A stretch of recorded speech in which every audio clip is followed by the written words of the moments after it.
Tuesday, September 28th, 2021, and this is a meeting of the Acushnet Board of Selectmen.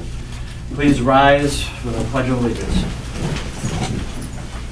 I pledge allegiance to the flag of the United States of America and to the republic for which it stands, one nation, under God, indivisible, with liberty and justice for all.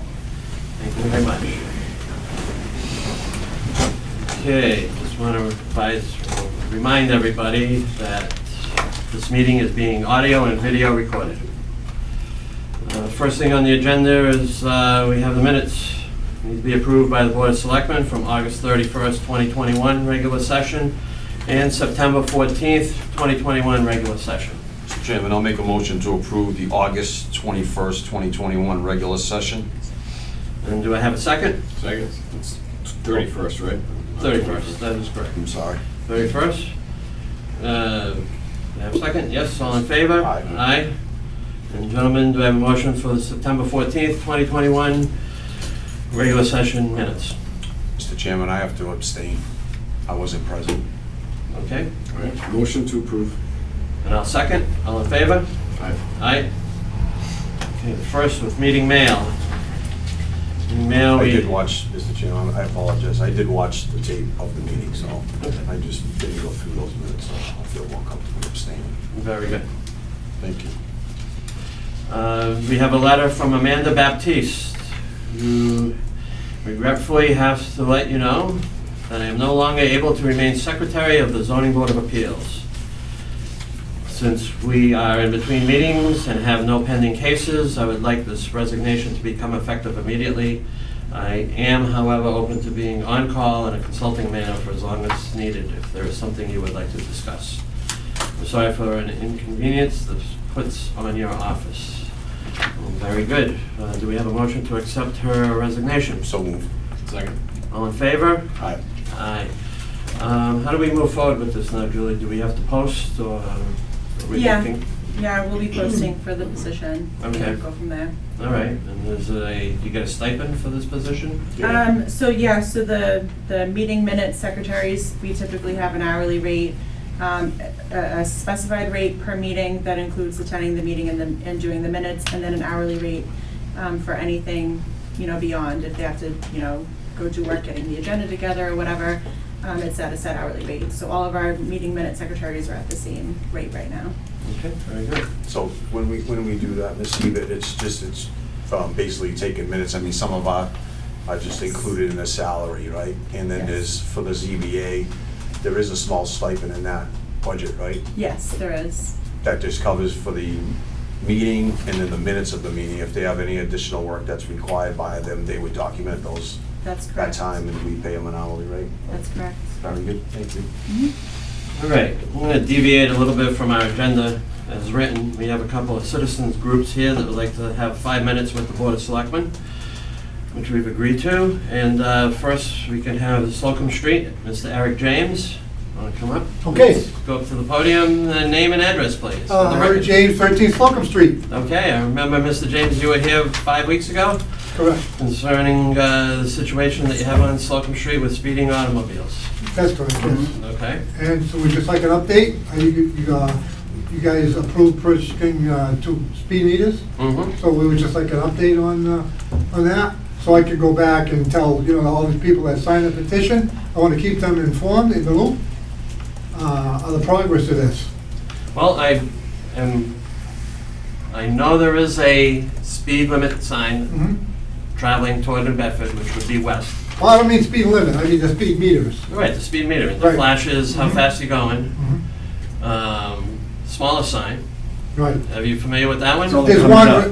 yeah. One's coming up, that's it, there's none going down. Okay, see, They moved them.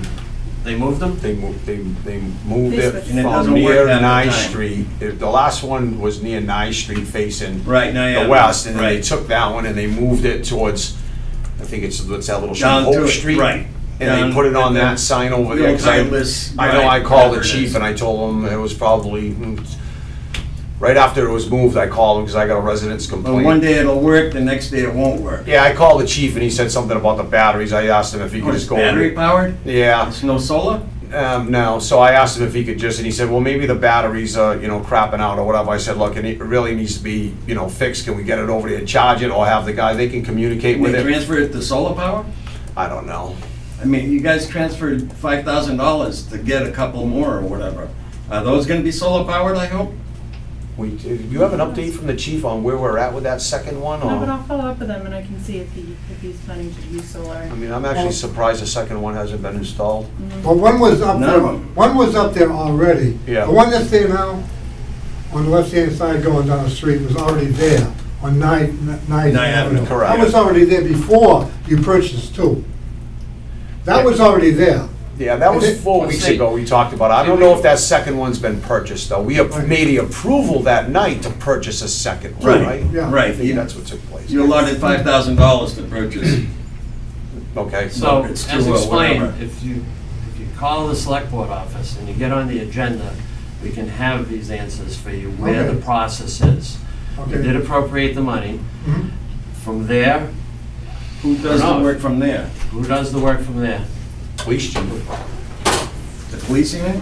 Police chief would. But, oh, the police. He has to order it, Should yeah, be that's through the contacting police. them then. Yeah, he'll Look, do it. as you know, there's supply chain issues all over in every industry. I just wanna know, has it gotten done yet? Have they been ordered? How do we Well, find that as out? we just mentioned, if you get on the agenda, you can research your questions But if it's before not- you get here. if it's not the And selectmen- also, please, may I have the floor? If police chief's in charge of it, we'll contact the police chief and we'll get an update on the situation, and that's what we can do. All I'm at this asking, point. sir, is if it's not you that we contact to find out the update, we can call the police department and find out. That is correct. So why go through 3 different offices if we can contact one? That's Right. all I'm saying. So call the police chief. We didn't know And he this. can go that situation. Well, I just text them while we're just, sitting here discussing it, so hopefully I'll get a text back from them. Okay, Okay. that's all we wanted to know. We just wanted to know the progress. You know, they have put the What was police going up on, so- there on Slocum Street more often. I fully support that, but they can't be there 24/7. That is correct. And when they're not there, they're still flying by. Mm-hmm. So it's gonna be So stopped what would before you somebody gets killed. suggest that the town? Well, I already does? suggested that we put a 4-way stop at Nye Avenue in Slocum, Okay. and I wanna know what's going on with that. Have you discussed that at all? No, that has not been discussed. Okay. We advanced the money. I For got the 2 35 speed people, meters. 35 residents on Slocum Street that signed the petition to look into something like that. If it's not gonna get done, I need to tell them something. Very good. Mr. Chairman, Yes, Mr. Gaspar. if something to that nature in the past, we would forward to the safety committee, the chiefs on it and things of the like, and they would actually go out there and do a small study and see if it warrants the 4-way stop. So I think that's something that we should. That's great. We have a safety committee, so why wouldn't we Mhm. utilize them to do something like that? That's what they're here for. Okay. So Okay. I That work? would make a Yeah, motion. that'll work. I'll make a motion to forward this 4-way stop sign from Nye Street to Slocum Street to the safety committee, please. Thank you. Second. All in favor? Aye. Very Another good. question about the minutes. We got, Oh, that's it? well, you're over your 5-minute. Okay, all right. I'm learning how this operates. so. Okay.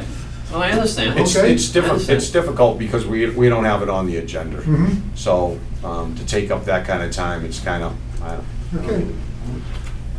it should be Thank you. posted. Technically, it should be You're posted welcome. 48 hours prior to any discussion that's on the agenda. We can revise an agenda within that 48 hours, but, Mhm. here you are and Mhm. And we've granted you time to speak. Yeah, thank you. Get some Thank you. information. Right. You're welcome. Next, we have a group from the neighborhood surrounding PJ Keating. Good afternoon. Good afternoon. My name is Deborah Holzbeck. I reside at 38 Clifford Street. We also are not in the loop of the whole agenda and all of I that. understand. Nor do we, I think, really want to be, because we don't want to flood every one of your meetings with the same issue. I think at this point, I'm here today to express not only my concerns, but many of the neighbors who are unable to attend during this timeframe. There's many of the members of the community who feel we have not been kept informed and would like to have a public meeting in the evening or on a Saturday. We're basically looking at this point is, the asphalt was back up and running. I was woken up 5 o'clock Monday morning to machinery operating and trucks backing up. I was woken up 6 o'clock this morning with trucks backing up just about alongside my property. Who's responsible for the enforcement? I mean, at this point, we have a number of questions that we'd like to have answered, about the land use license, about the fire suppression plan, about the air quality survey, the moving of the tanks, all the permits that were supposed to be in place. Who's responsible for the enforcement? Why is there nothing being done? So, what would work better for you, Saturday meetings or evening meetings? And actually, Board of Selectmen too. Are we even Either or, Well, we're we could have open. I would represent the board if we could go collectively, although that would, we'd have Post the meeting. to post the meeting concerning that. And, we'd be able to answer your questions. Either or. I'm open for discussion. I don't, this isn't. Were they allowed to open up? I would like to ask, Have they been allowed to open? excuse me. Jeez. I would like to ask counsel his advice. We have counsel here today for the town, how he would think we should proceed with that. Because I don't want to start, I know we're in litigation. I know the townspeople have concerns, especially the neighbors who, live there.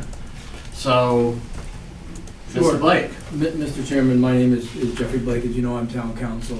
And you're right, I am handling a lot of the litigation with PJ Keating.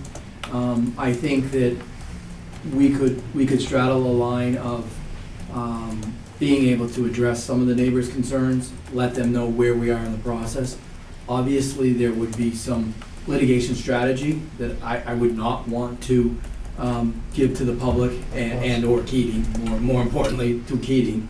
But certainly, we could certainly bring them up to date where we are and what cases are out there and where they are in the court system. Very good, because I understand, you do have a concern. You live in there, and all of a sudden, the asphalt plant starts last week, and situations are happening with that, So they're just allowed to operate and there's no enforcement being Once taken at again- this present once time, again, right?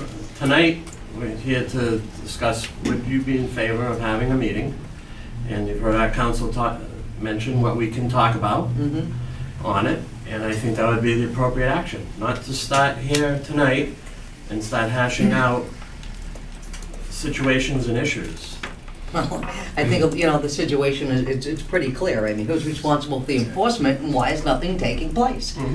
Mr. Chairman, if I could Simple. just, ma'am, thank you for your comments, and I think, I'd like to address the notion that nothing is taking place, because there are a lot of things that are taking place that may not be readily visible to you, especially when you see an asphalt plant start up and running again. But the Board of Selectmen have been in litigation, holding the line against PJ Keating. I think that has resulted in 18 months of inoperation. Correct. Okay? At our Springtown meeting, the Board of Selectmen, which is led by Mr. Gasper and Mr. DeRoche, myself, we put forward sort of landmark legislation to revamp our whole permitting process, our fine process. We revamped the soil board. So we're trying to put things in place that should have been done many, many years ago to allow us to handle PJ Keating. So when I hear that nothing has been done, I just wanted to tell you that a lot has been done. I'm meaning enforcement-wise, because Understood. they've opened, we live there, it's happening on Understood. top of us But that- today. I think it's important, so in that narrative of nothing has been done, and that becomes a self-fulfilling prophecy, I can tell you, the Board of Selectmen have put a lot of time and energy into trying to resolve that issue. I think we're well aware of that. Yeah. We've all been well informed, watching all of the meetings and all of the great efforts that have gone Okay. into this. And Well, we I just greatly wanted- when I hear, appreciate, again- we appreciate that aspect of it. But Not now we to, just feel like everyone's worked so hard to come to an agreement and to get them in compliance, and they're not in compliance and they're being allowed to operate. Understood. And there are some things, Jeff, I think, some things beyond our control that are state governed, right? Correct? DEP, and that our building inspector and fire chief are on the case, and we are doing what we can at the local level to address the issue. And so I would just ask, when we say nothing has been done, I just want to make sure that we're working collectively on what's being communicated. Correct, and Because I can just tell you, ma'am, reword that to the enforcement part. on That's the opposite my side, concern. is just as you are passionate about what's going on there are just as many people passionate in town who either have relatives who work there, who are saying, hey, why are you guys busting their chops and not letting them operate? So I think we're doing the best we can. Well, there's rules to follow for all of us, Understood. you know, but they seem to be exempt. That's the problem. And I think one of our biggest concerns is, you know, the fire suppression plan. Was that approved? Is the Purple K there? Were employees trained? These are our homes that are gonna have the disaster. 374 feet from the asphalt plant. So, you know, if we're up in arms, we're up in arms, and we're gonna stay up in arms. And we have so many people on board with this, and they want information, they wanna be kept informed. We've got nothing other than anything that we've researched on our own. So I think to help just open up the communication between the town and the neighbors, it would be a very helpful element at this point in time. Very good. And I thank you for your time. Could I add something, gentlemen? Please approach the podium and Absolutely. name, and sir, you can make it brief. Good afternoon, gentlemen, thank you. Douglas Thomas, 25 South Main Street, Acushnet, obviously. I guess my question is, I thought we were hitting them with the cease and desist order as far as operation. At this time, once again, we're going down a different rabbit hole here, okay? We've approached to arrange for a meeting to discuss all these issues. I understand the neighbors want to get information, and we will present that information at the appropriate time. Meaning, you've come to us and talked to us, you requested a meeting. I'm okay, I'm okay with having a meeting. My fellow select board members will discuss if it's gonna be a joint meeting, or if we just want a representative to Right. meet with the town, with our attorney, to Right. keep things in line and discuss them in an orderly fashion. I appreciate that. Yeah. I just think it's, the neighborhood is venting their frustration where the cease and desist has been placed on them, and they're back in operation is the frustration. So I was looking for just some sort of an answer, how they're able to operate with the cease and desist order. Is The Mass Department of Environmental Protection granted them or approved their operating, Air quality. I'm sorry. Sure, Jeff, please. I'm happy to, you had two things going on here. We had a cease and desist out against the quarry. They have an asphalt plant that hadn't been running. They were assembling it, they were getting it ready, and they were waiting for Mass DEP to issue the requisite permits. Because it's an allowed use in the district, there were no particular special permits or other permits that were required through zoning or the like. The building inspector has gone out and inspected, and he has requested certain information for some of the structures, but it is an allowed use. So the cease and desist that you're talking about is for the quarry. The asphalt plant is different now, so that's something that we're going to have to discuss and figure out how we're gonna go forward on that. I understand that there are odor complaints, I now understand that there are noise complaints, I hadn't heard that. But those are complaints that will have to be addressed. But as far as your question about the cease and desist, that was for the quarry. Well, what about the land use license? I mean, that was supposed to be put in place before they could start producing asphalt. They are using a different technique for the liquid asphalt. Whether or not they need a land use permit is something that we're trying to work out. We've been in touch with the state fire marshal, and we have gotten some determinations, or at least some guidance from the state fire marshal. But the land use permit was for the storage of flammable liquids.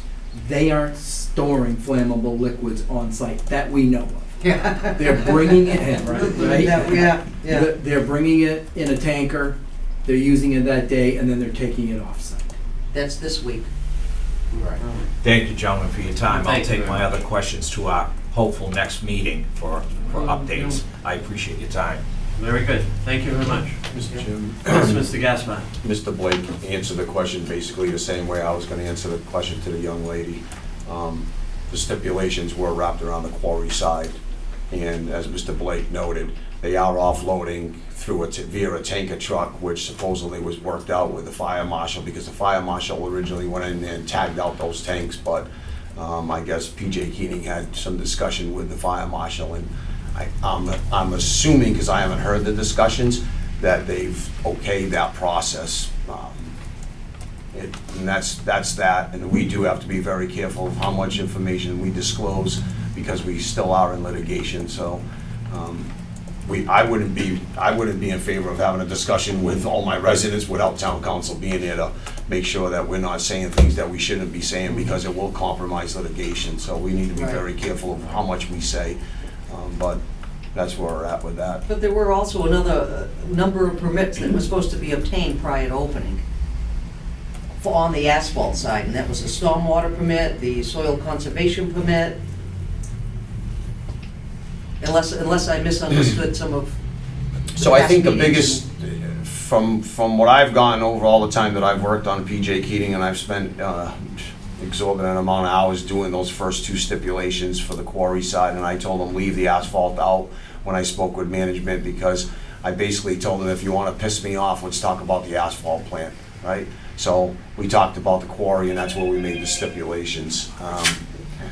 As far as, I've always been told by Mr. Blake and others that that's really, the asphalt plant is gonna have, the Board of Health has more teeth in that fight than what the soil board would have in that fight. So that's really, I think the questions should be driven towards the Board of Health when it comes to the asphalt tank. The only thing that we do is issue the land use license, which we have not done yet. Right, there is no land use license. So that's really where we come into play. But the big teeth in the room, I've always been told, is Board of Health through their regulations and their bylaws. So he would really be the enforcement officer, is the Board of Health. You're telling me the Board of Health. Yeah, that was my agent question. Well, the soil board has a special enforcement officer, and that's Mr. Hannon. The Board of Health hired Mr. Hannon to do what he needed to do through the Board of Health, to help the Board of Health with that whole thing, the noise, the odors, and things of that. That's all done through Board of Health. Okay. Okay, so the next process would be, can you contact Lisa tomorrow? Sure. Or in a few days? We need to talk about a meeting, getting together for a meeting, and we'll have a meeting. Great. Thank you. Thank you. We'll have a meeting. We have executive sessions scheduled for PJK pending litigation as well, so that the board's gonna be updated from Mr. Blake. That's why he's here for a couple of different reasons tonight, but we do have executive session tonight. It should be a pretty broad update from all the court cases that we've gone through to give this board a better idea of where we sit with those stipulations and how we're gonna move forward from there. So I'm sure we'll have some dialogue on that and how we can try to communicate out to the public as well. Very good. Thank you. And I apologize, but it's extremely difficult to get and spread information across the community when you are in litigation. You have to understand that. No, we realize that, but I mean, we need something at this point. It's just, especially when they're back up and operating. It's I've a been- straw that's broken the I've been camel's fighting back. as hard as I can, and those stipulations will prove it, that we have signed by the courts to make sure that our residents are treated with respect, and that dust stays up inside of their borders. If you remember that first public hearing at Ford Middle School, that's exactly what I told PJ Keating. Yes, you absolutely have the right to do business there, but what you don't have the right to do is pollute beyond your borders, right? Right. I made that statement. I'll never forget that statement. I made it for a reason, because it's true. So, Thank you. Very good. Thank you very much. Okay, under appointments, first order of business tonight is a presentation by Kathy Muller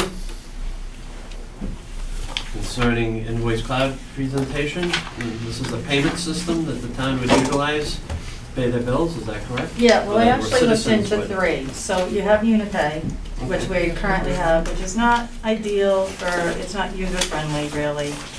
City Hall Systems, Unipay comes at no cost to the municipality. City Hall Systems comes at no cost to the municipality. Invoice Cloud has a few costs, which you have the information there. They all charge 2.95% if you use a credit card.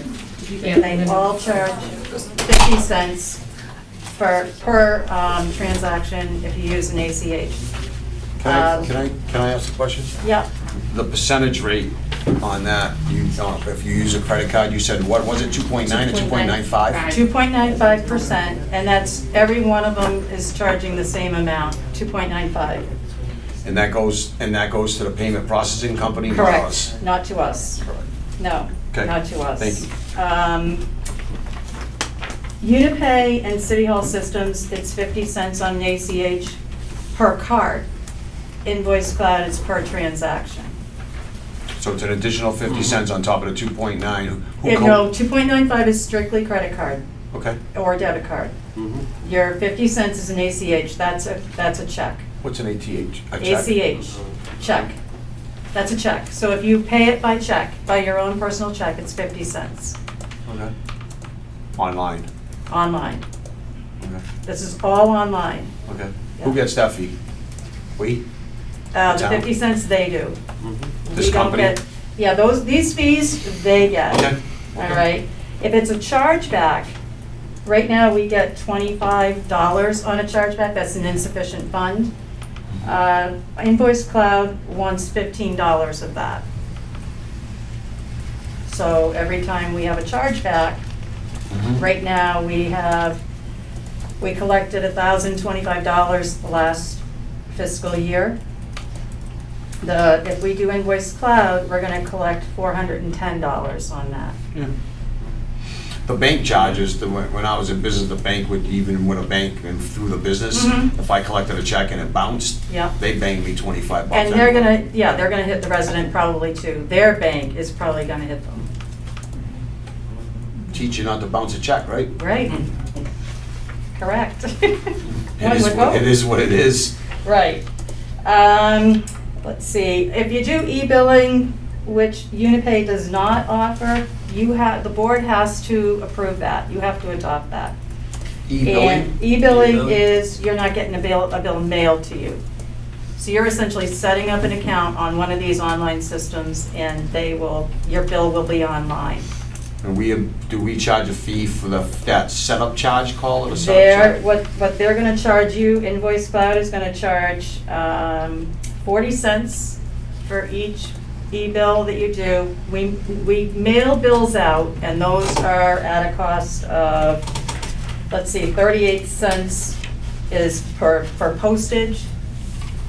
So right now, if you look at our yearly cost for, let me see, where is it here? For postage and paper billing, it's $5,096 per year. It's a charge. That's You're all gonna right. have that anyway, because a lot of people aren't gonna do e-billing. You got the elderly who don't wanna go online. Of course. So It's not for you're- everyone. Yeah, so you're gonna get 40 cents for a charge if you do e-billing, but that might be a wash on, the people that are actually getting, when you're mailing out. That might be a wash. Maybe the town doesn't adopt the e-billing side, right, and we go with the rest of the stuff. You could, but that has to be approved by the board. Mhm. That can't just be, and we can't force people to Correct. do e-billing. But I think Kathy's saying so that's 40 cents for the e-bill, but if you sent out a physical bill, it would be the cost of the printing and the postage, so that's where she's saying it's likely It could be a wash, Yeah, right. yeah, it's not. Because you could have half the town do e-billing and half the town do Sure. mail. Right. Sure, so it's irrelevant. I would say, you look at this here, and if you're looking to do a conversion, you've got an immediate issue, right, which is you're hoping that, you're assuming that the elderly are not going to use an e-bill.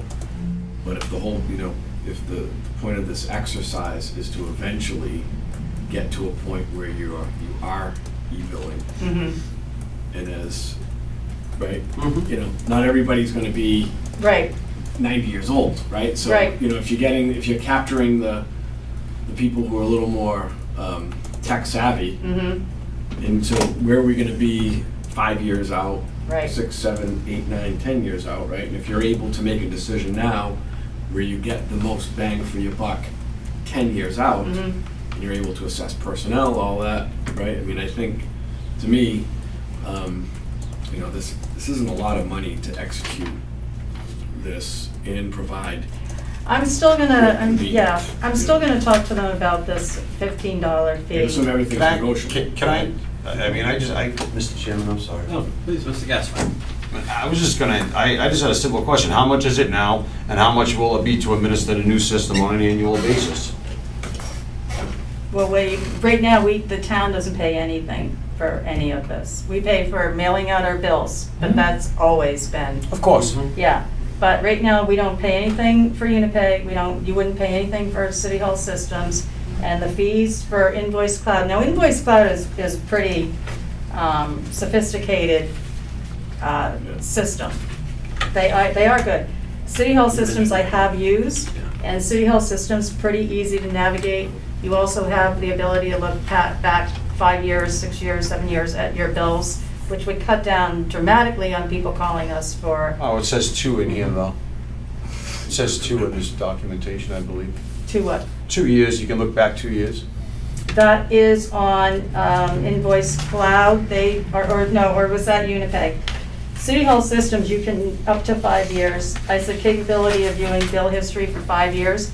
If you're only with them, like for us, if we just went on, you would only Right. have the ability to look at 1 year. Of course. So it's however many years you're on there, you can look it up and go back and So look at that. what's the cost? I mean, Selectman Wona was talking about that Invoice Cloud, if I'm using the Yep. name Right. correct. I think it's because the interface, it was a lot more user-friendly. Correct. And so, I mean, the long story short is, again, we don't pay anything for Unipay that we have now, and they say that they can do upgrades and all that, to try to make the system better, but, Unipay is never gonna be Invoice Cloud or City Hall right, systems. right, so what's, It's never so, gonna be that. and, if I think we're looking to say, should the town adopt the Invoice Cloud, what's the overall cost? Is there an overall cost for the town? Is it just a startup cost to implement the system, or is it a yearly subscription rate that, you know, it's $5,000 or $10,000 No, we they should be waived, so recuperating they've that? waived a $5,000 fee, they waived a $100 per month fee. They are not gonna waive the credit card chargeback or the ACH chargeback that they're gonna charge us, which is $15 per transaction. If you do what is called online bank direct, and we say we're gonna do that, which means if you go on your bank account and you say, I'm gonna pay Acushnet for this real estate bill, they're gonna charge us $50 a month plus 50 cents per transaction on that. Don't necessarily have to do that, so. Okay.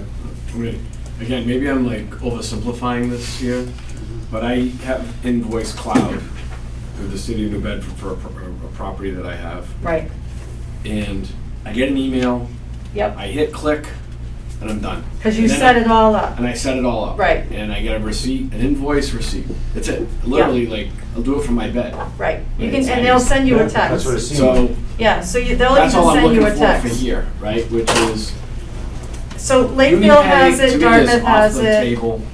Unipay out. City Hall, I kind of feel like if it's free, it's another thing. You can get what you pay for, and if you get a little bit of a Yeah. hook, then I think it's a City big- Hall systems, you can put in all your information and it will email you and let you know. But it's still not Invoice Cloud. Invoice Cloud, there's a lot that you can do with it. Jim, I think So- you're a Lakeville resident, right? I am. I mean, my quick question is that you're still talking about paper billing, correct? Yeah, You're of course. not gonna Some have a people- choice with paper billing, really. I mean, A a lot lot of us of- have that in yeah. some regard, But some also- people aren't gonna do paper billing. Some people are gonna do e-billing and not get a paper. So can you So- just hit on that, just to hit on that right there? I mean, you're answering the question right away that everybody's looking for, I think, Kath, is how many people pay online today? And that's what you're gonna get, that's gonna Right. change to the Invoice Cloud. All I They're can probably tell gonna be you- happy to use it and go, wow, this is way better than me charging $15 for a $400 transaction credit card fee like we're doing. You're still gonna get that 2.95. It's 3%, it's 2.5% versus 4% that's on our website now. What's 4%? There was somebody that texted me an excise bill for like $400. 2.95% if you use a credit card, across the No matter who board. you are. I'd have to see that. You know what? Right now, that's what we have set up right now. That's what everybody does. That's what Invoice Cloud, City Hall Systems, What Unipay. percentage of our If you're, bills? I think what you're referring to is, Unipay right now uses a debit Visa only. They charge a flat rate of $3.95. You know, I seen a bunch of big scale with all different ones, and it had different prices in each one, and they were like 16, Well, that 17 depends on bucks, how and that much of the equals like bill, but it's 4%. 2.95%. Okay, well, it doesn't Yeah. matter, it's And I can irrelevant. tell you, transactions for credit cards last year on Unipay were 1,353. 1,353 people use the credit card to pay a bill? Yes. And we have, what, 4,000 people that have to pay bills, 3,500? We have 4,900 bills that So go wow, out. 5,000 people pay bills, so 20%? you're looking a little under 20. With a crappy system. What a crappy. And According to that- you, right, so yeah. that's actually not bad numbers. And a lot of people With a use horrific Unipay. I mean, a with lot of terrible municipalities system. If use. you had a better system, you'd Yeah. probably get. And I don't disagree with you that it's not the most efficient system.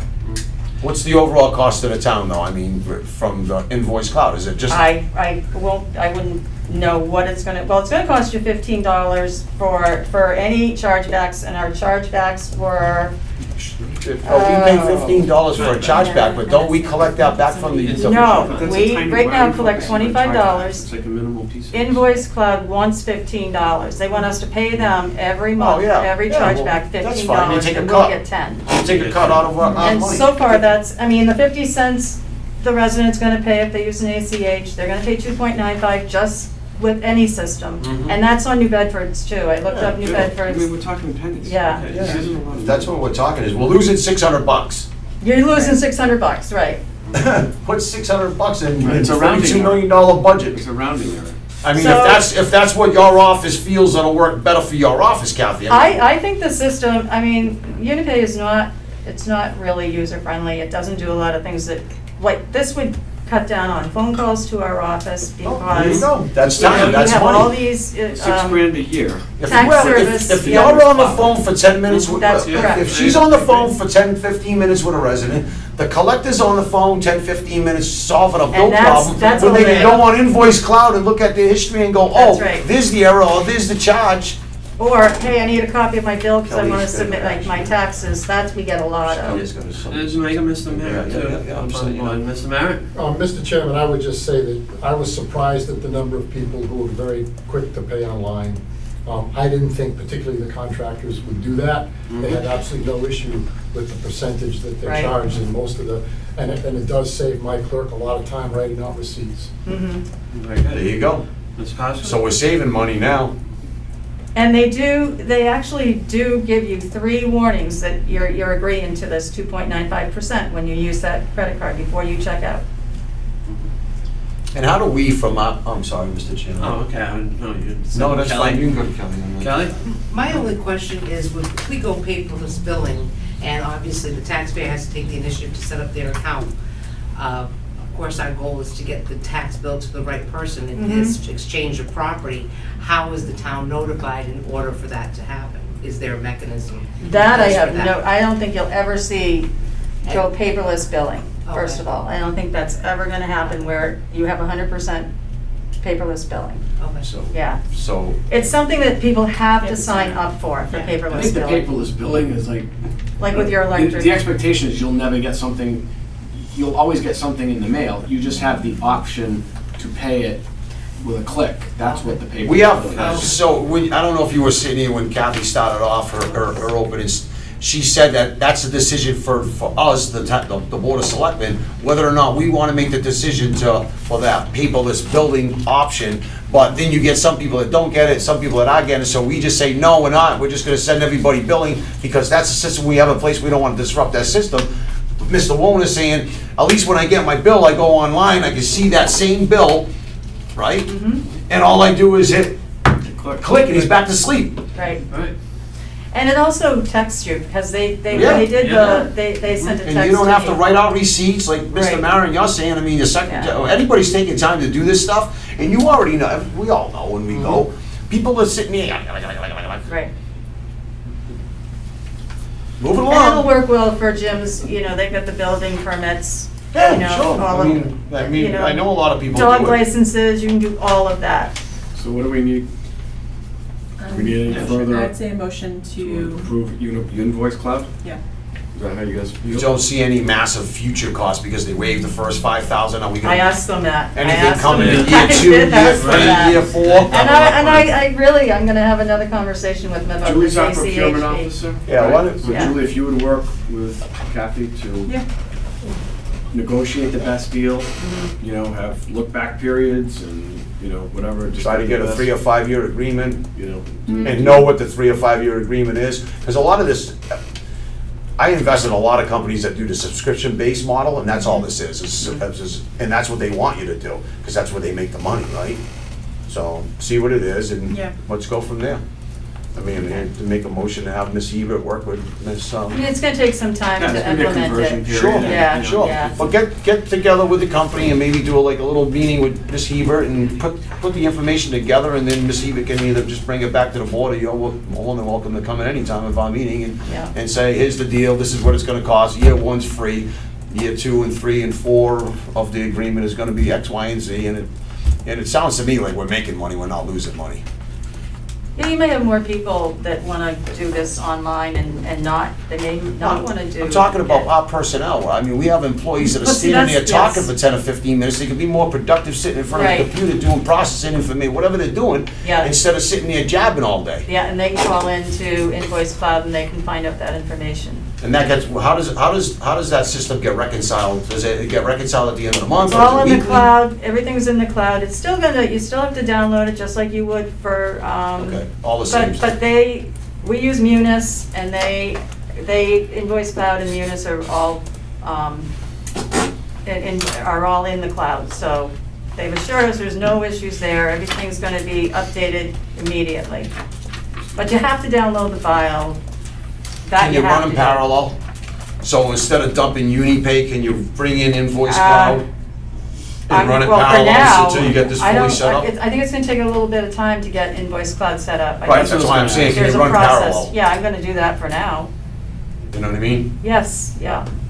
There you go. Right, that's what I was gonna ask Julie, is to come back with us with a schedule of conversion and implementation. Mhm. I would imagine you wanna do it and it, you know, have a over the horizon date where it's not gonna be, put an impact on you, right? You don't wanna do it in December when it's really Correct. busy, so it's Right. maybe Q2 of next year. Yeah. Something like that, I don't know, or come up with a plan to do that, and Mhm. also what the best package would look like, you know, what the best deal would be for us, and then we'll consider it, and then vote on it, I guess, but I think in the end, the residents will be really pleased getting off the UniPay. Yeah, And I think more people will use it yeah, in time. yeah. You're still gonna get those that wanna come in and Well, see a yeah, face. They want to come and see. They wanna pay that cash. Right. I do. Yeah, yeah, yeah, yeah. Hide it under the mattress. Cash is king.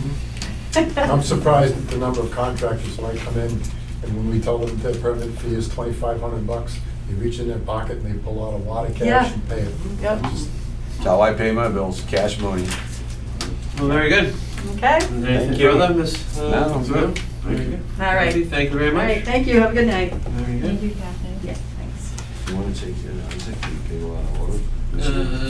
Is that it here? Okay, you mind taking one out of No, order? no, no. Okay. We're gonna go out of order just slightly here, and we're gonna have, I see Mr. Isaac is in the audience. He's gonna talk about leases for new grinders for the golf course. Good evening, Ed. Good evening, ladies and gentlemen. Good evening, Mr. Isaac. Just a little background. In FY '21, we did end in the year, it was a banner year for the golf course. We made approximately $2 million in revenue. That's the good news. The bad news is that the last time I was before you, we put a plan together to spend any available cash to make some purchases of 2 pieces of equipment, one mower, greens mower, and 2 grinders that are used to maintain the cutting machines. And the bad news is we ran out of available cash and that we're authorized to spend. So we need to regroup. We already ordered both the lawnmower and the 2 grinders. And with no town meeting this fall, we need to come up with another plan. So the plan, what we'd like to do is purchase the lawnmower, which is about $55,000, with cash that was available. The accountant department says we have roughly $64,000 available to spend. So we'd like to buy that mower for $55,000 for cash. And we were requesting that we enter into a 5-year lease agreement for the 2 grinders.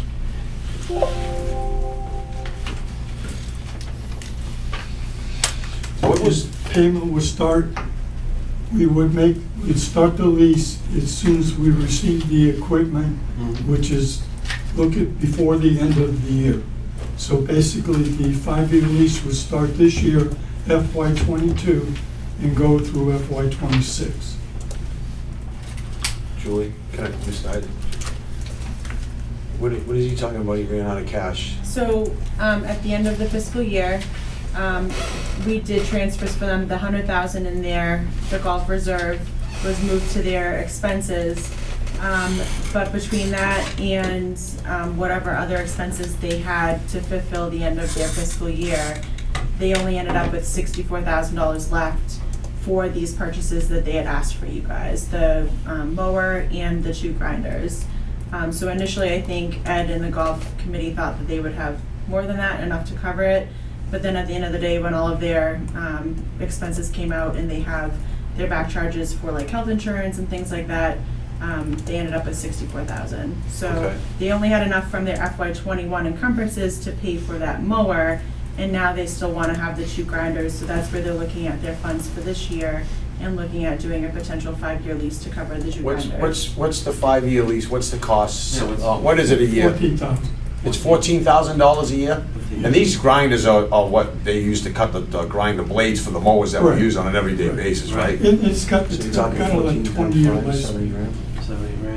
70 grand on 5-year Yeah. borrowing? Yeah. 72. And that would just come out of, how do we get this money to them though? Do we have it? Do you in have it this- in your budget currently? If not, he would need to do a reserve transfer from their reserve to cover it if they don't have it. Yeah, so on, We'll take a look at that, and see. Yeah. if you're in this year's operating budget, he's got that 100,000, because we Yes. always keep that 100 grand in there for a reserve. Yes. If he has that 100, he needs less than 70, because he's got a little bit of change left over, because it's 54 grand. So he's gonna need 70 grand out of that 100, but, we could fund it. He's basically here to ask us to spend from that line item in this current fiscal budget year, is where the money's coming from then, Yes. right? Right. Gentlemen, I'll make a motion to approve. Second. All in favor? Aye. Aye. Very good. Thank you very much. Thank you, Mr. Isaac. Thank you, Mr. Isaac. Okay, next on the agenda under appointments, we have special residential development bylaw proposal discussion and Merritt Building Commission. Mr. Merritt, take the podium, but before you start, it's come to my attention, I have a situation as an elected official that puts me under Section 19 of the State Ethics Commission. And I must recuse myself from participating with this particular agenda item. So, Mr. Warner, you got the meeting. Thank you. Mr. Mayor, gentlemen, as you recall, last year, a proponent of a potential project down at the former Titleist property, Gifts to Give, came before the board looking for some guidance to convert that building into housing, which could potentially fill a need for the town, but as you know, we do not have the proper zoning in place in order to address a project like that, which would allow multiple units. And so, we asked Mr. Merritt to try and address that issue and look at what would be needed in order to see if that proposal could go move forward. I mean, personally, I think it's a good opportunity for the town to help with that area. So anyway, Jim, we asked Mr. Merritt, our building inspector, to come up with a bylaw change, and here we are. Well, if I could, Mr. Wallner, one quick correction. I mean, you did mention about the Titleist building. This is not part of the Titleist Right. building, so I don't That want people campus. to give the Yeah, understanding fair that they're gonna convert the old building into apartment or something to that effect. We had the owner of the property approach us in February, looking to have the town do a modification to its zoning bylaw to allow multi-housing or what you might call cluster housing on a particular parcel. We took a look at it. We thought initially from the proposal that it was a good proposal, something worthwhile to looking into since it's something that we don't have in the community. So what I did was I went online, even though it's not really my responsibility, but having some minor about a bit of expertise in this area, I took a look at the surrounding communities to find out what we may have as a project model to begin to develop a bylaw that might accommodate the individual petitioner. What I did was use one of the surrounding communities and develop the bylaw suiting to what I thought would work. And I did this really because at the time we thought this was going to come up at Springtown meeting. We realized, of course, in discussion that there's no way we can bring this forward without the proper discussion and the proper vetting to have a bylaw to propose at town meeting floor without really having maybe some major issues and losing the whole thing. So we decided to pull it back and hope that during the year or during the summer months, we have the ability to take a look additionally at it and come up with some discussion about it. In the meantime, of course, we hired a planner who really would be the person proposing this tonight. Unfortunately, he's had arthroscopic surgery on his knee, which has prevented him from coming. He also hasn't had a lot of time in the new position to get accustomed to everything that he needs to get accustomed to in his office and to be able to come up with something that would be drastically different from what we have. There has been discussion on whether the project would be age qualified or whether it would be unrestricted. And I know he's worked at that, he's looked at other models. We don't have anything to date. The only thing that we still have to date is what I've given you and what I believe you have in front of you. We do have a supplemental meeting with the petitioner and his attorney. I was hoping to actually have some feedback prior to this time because it was 6 months ago. I did send this to that attorney at that time. I have not heard one word back from anybody relative to this. And the only person I've had the ability to discuss this with really is our planner. And like I say, unfortunately, he's not here tonight. I really kind of had hoped that, this would have been taken to the planning board and we would have had, multiple discussions with other departments. The way the bylaw really is written, you have the ability to take what's zoning, or the zoning bylaw now, if it's approved, and take it to all the different departments. So it would be, if an applicant come in, the application would go to the Board of Health for their approval. It would go to the Conservation for their approval. It would, if it entails tying into water and sewer, it would go back to the Board of Selectmen as the water commissioners. So there's a lot of potential for further development of the bylaw the way it sits. And other than that, if you have any other questions that I can probably answer, I would, Mr. Warner? Yeah, I just want to make it perfectly clear that an issue like this would always reside before the planning board and go through that process. But seeing that the petitioner came to the Board of Selectmen, I felt it was kind of our obligation to look at this as a first start, really as part of the vetting process, but ultimately this should go to the planning board, who would start a robust vetting process for full transparency for people to look at. And if the board felt like this is a terrible idea, I think that would, carry a lot of weight, and the project would probably stop here. But I think in the conversations we've had, at least from my perspective, I think it's worth exploring, and it's worth the town looking into in starting that vetting process. And through that vetting process, if it doesn't get off the ground with the planning board, or it doesn't make its way to town meeting, or it fails at town meeting, so be it. But just to say, hey, you know, we don't have it, we can't have it, shouldn't look at it, I think would be a disservice to the town. So I just want to make sure those who are viewing at home understand my perspective on it, and others as well. So anyway, yeah. Yeah, thanks, Selectman Warner. So I've gone through this, put a bunch of notes together on it and things of the like, and I have compared it to other municipalities. There is some, I like the basic concept of it, but what this is it's a special residential district overlay. And when we originally talked, it was more of the business commercial district and maybe the business village district. We would be looking to do something because of that proposed development. That being said, it is an overlay district, completely overshadows over the whole town. With that said, I have looked at other ones in other municipalities, and there's some pretty nice developments out there. Especially this was kind of a little bit drafted from Rochester, correct? Correct.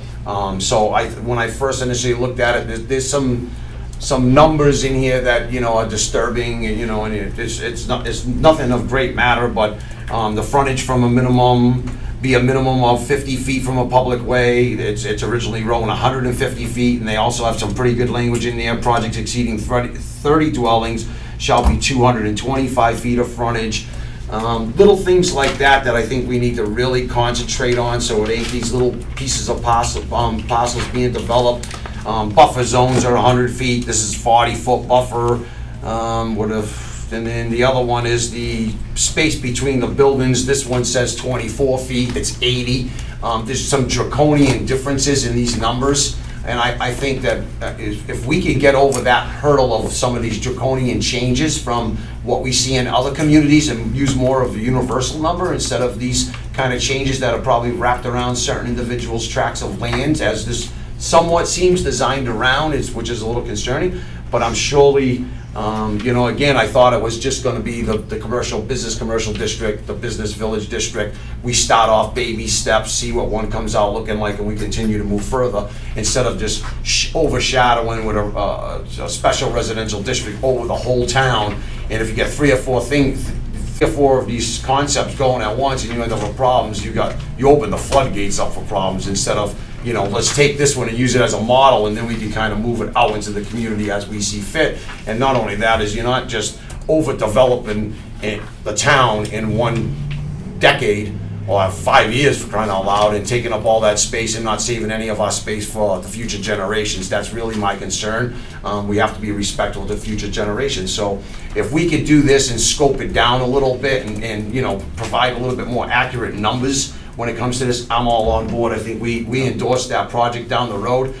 Maybe perhaps this one is exactly what you said it was, Jim. It is for 55 and older community. And I know I've had some discussion with folks all throughout the Commonwealth that have kind of done a little bit of this stuff. And they have some rental places that they do this with rentals, and I think that's a good idea as well. It doesn't have to become strictly, but I think that if you're gonna do that, maybe you have to define that in certain districts where you can't just allow rental properties all over the town in this same specific overlay district. So I think the concept is there for us to do something good for certain individuals, but I don't think it should be designed around just, it's everything that we do when it comes to zoning is from what I've been taught. Mr. Blake's here to tell me if I'm wrong or not, but it should always be for the benefit of the town, not a developer, right?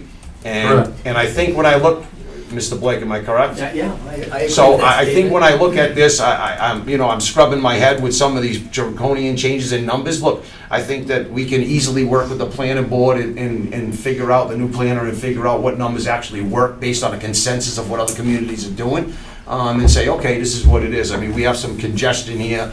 4 lots on this, you could only do 4, is it 4, two-family Should be dwellings 8 on it? acres. I don't know what area you're talking about, but Well, this one's, we changed that. So they're only 4 bedrooms to an acre, which is two families, right? well, no, the way this is written, if you have water and sewer, it's 8. I know, you go all the way up to 8. So you're saying there can be 8 units on 1 acre of land? 8 bedrooms, so if they're 2-bedroom units, they're 4 units. 4 units, right? Yeah. I mean, that's okay. I mean, if they got water and sewer, I agree with that kind of, that makes sense the way, but we gotta look at some of the frontages in the tract size of the tracts of land and really dig down on that and model something after our town a little bit better. And, you know, again, One of the things that we seriously took a look at the time, because, you know, at the time, we didn't have a planner. I know. We didn't have really anybody in that office, and all there was me. This isn't my authority. All I was trying to do was I help the know. community out. We took a look who the petitioner was, and from my perspective, what I was looking at was something that I thought would be dramatically beneficial to the community, because we have the potential to have a beautiful waterfront. But if we can't begin to open up development on that waterfront, we have nothing. All we have is scrub brush and a polluted riverfront. So when the petitioner came forward of us, you know, he had a pretty nice proposal. But his proposal was, you know, clusters of 5 connected units. So I explained to him, I says, you know, the problem that you have there is that the minute you go beyond a duplex, you have to sprinkle those buildings. So now you're talking about a huge water usage and huge piping costs, and he understood that. So even though this actually took place, this discussion took place back in March, you know, again, we haven't seen anything or any proposal to change that. So I'm going on the assumption that maybe this is the way he's moving forward. But I also took a look at the size of the parcel, other implications that that parcel has on the community, and as we've talked, you know, originally the proposal was to come in and out of Proto Street. We realize, of course, that that's probably has the worst visibility in all of town as far as people exiting. So we discussed, you know, maybe not being able to do that and what the other potential possibilities were. So taking all that information that he gave me, that's how I came up with these numbers. They're not really draconian. They may be different from other communities, but they suit that development. And I didn't want to get into a percentage of looking at how this may affect other development within the community. To me, it seemed to work no matter where it may be over the entire town.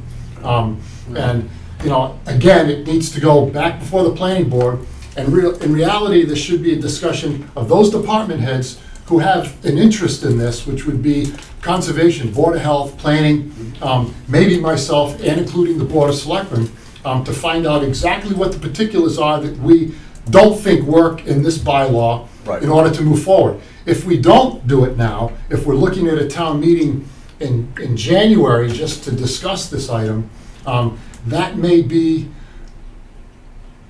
a tough shot. You know, like I said, I submitted this in March, was hoping that there would be discussions much more broadly prior to this time. But you know, so I'm not sure. I think, Jim, this is a great first start. Again, my motivation for something like this is I've seen it over the last 30 years. Is that Acushnet is an all or nothing town, right? You either own a home or you can't live here, right? And so, you know, I think the vision that I have for the town is to provide an opportunity for people who've lived here their whole life, who don't want to have the maintenance of, you know, their home, but can still live in the town, either in a rental situation or in a no maintenance home ownership situation. And then, or on the flip side, you know, young people who are born and raised here, go off to college, but feel that they've got to come home and keep an eye on their aging parents, but don't want to live with their parents, but want to live in town. We don't have those options for people. It's an all or nothing town. And a project like this, or a tweak to the bylaw that could create something like that, I think is a good thing, big picture. And I agree with Mr. Gaspar, if it's a, you know, make a change and then assess to see what the impact is and kind of, you know, plot along.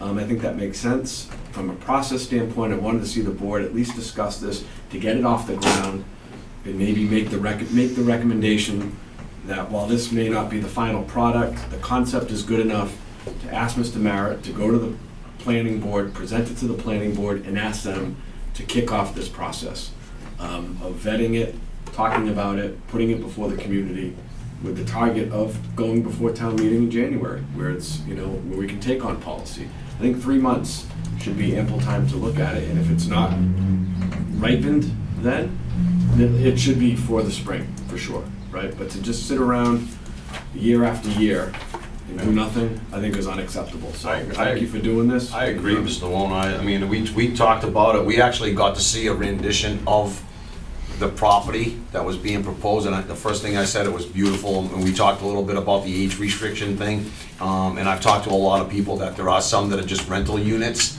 and they don't sell them. And that's fine. They're still up to all the maintenance and everything else that goes along inside that housing association, I guess I'll call it, right? That's what would be created, and that's fine. We just gotta be careful of what we're doing, and we're not opening the floodgates up to all tracts of land going, boom, I'm in, because you know, it's a lot cheaper to get a developer in here and say, well, just do that one, and they'll have 2 or 3 projects going on at once, because they're already here, trucks are in, so it scales down the developer's costs. But we're not supposed to be here to allow developers to profit. I mean, everybody's gotta make a profit, I understand that, but we don't design bylaws wrapped around developers, right? That's not in our interest, and anybody that does that is foolish. And I don't think that, I think this is a good first start. I just think there's some number tweaking, and I think we're off and running. I mean, I seen the one in Rochester right down from Plum's Corner. It's a beautiful little development, but the density isn't quite as what ours is. They put 80 feet between buildings, we went 24. It's kind of a cockamamie number is what I'm talking about. The 24, where'd that number come up from? It doesn't matter, but maybe we're not 80, but maybe we're 50, or maybe we're 40, but at 24, it seems like somebody's been putting things on paper, and let's figure it out and get some good numbers so that we're proud of what we do in the town of Acushnet and what we have in the town of Acushnet. That's all. And I think we're on the right track, I really do. Mr. Gasper, then would be okay to have a motion to have Mr. Merritt advance this concept to the planning board and ask them to look at it and start that process. And maybe, Well, maybe. in fact, I mean, I already have done that, Okay, 5 months ago.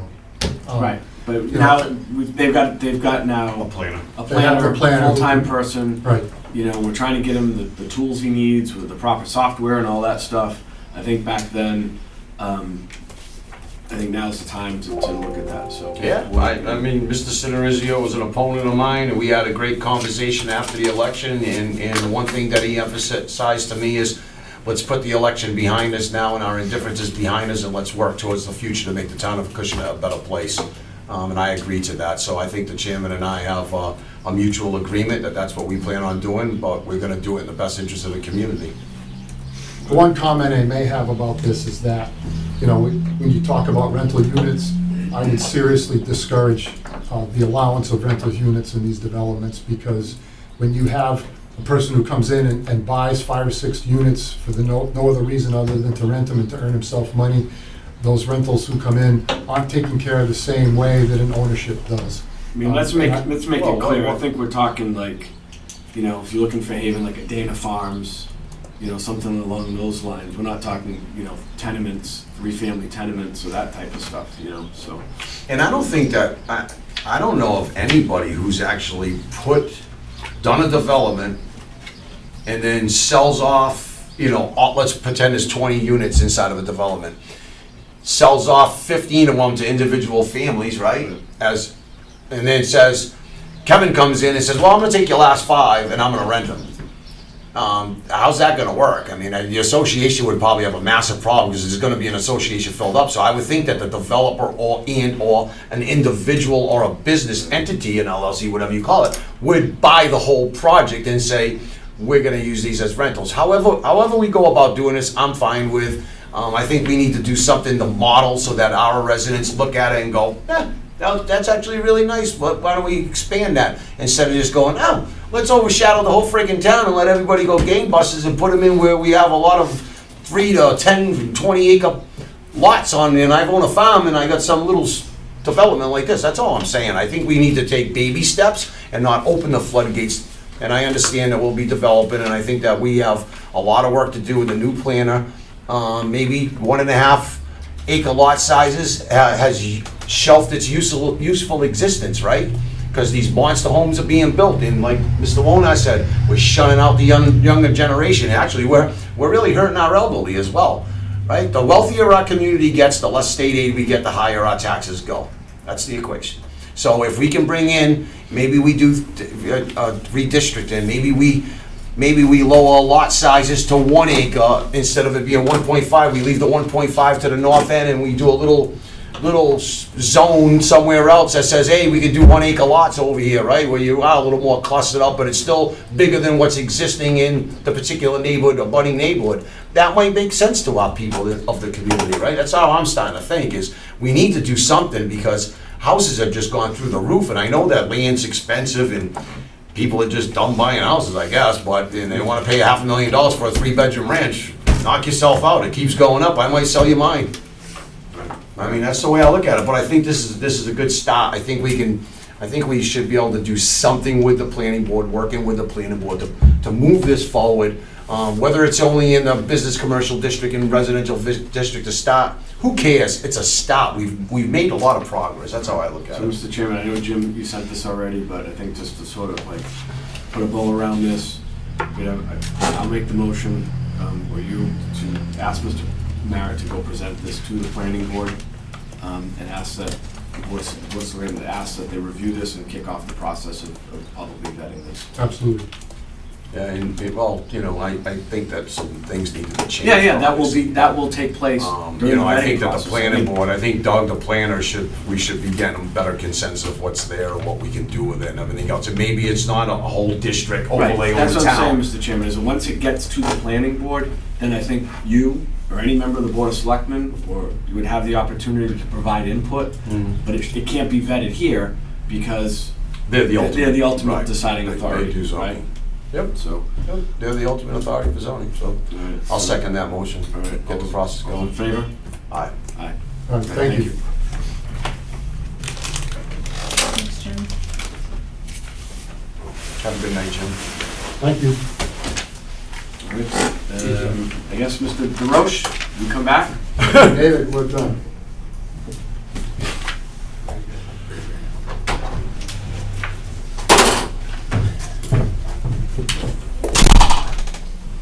Great. Thank you.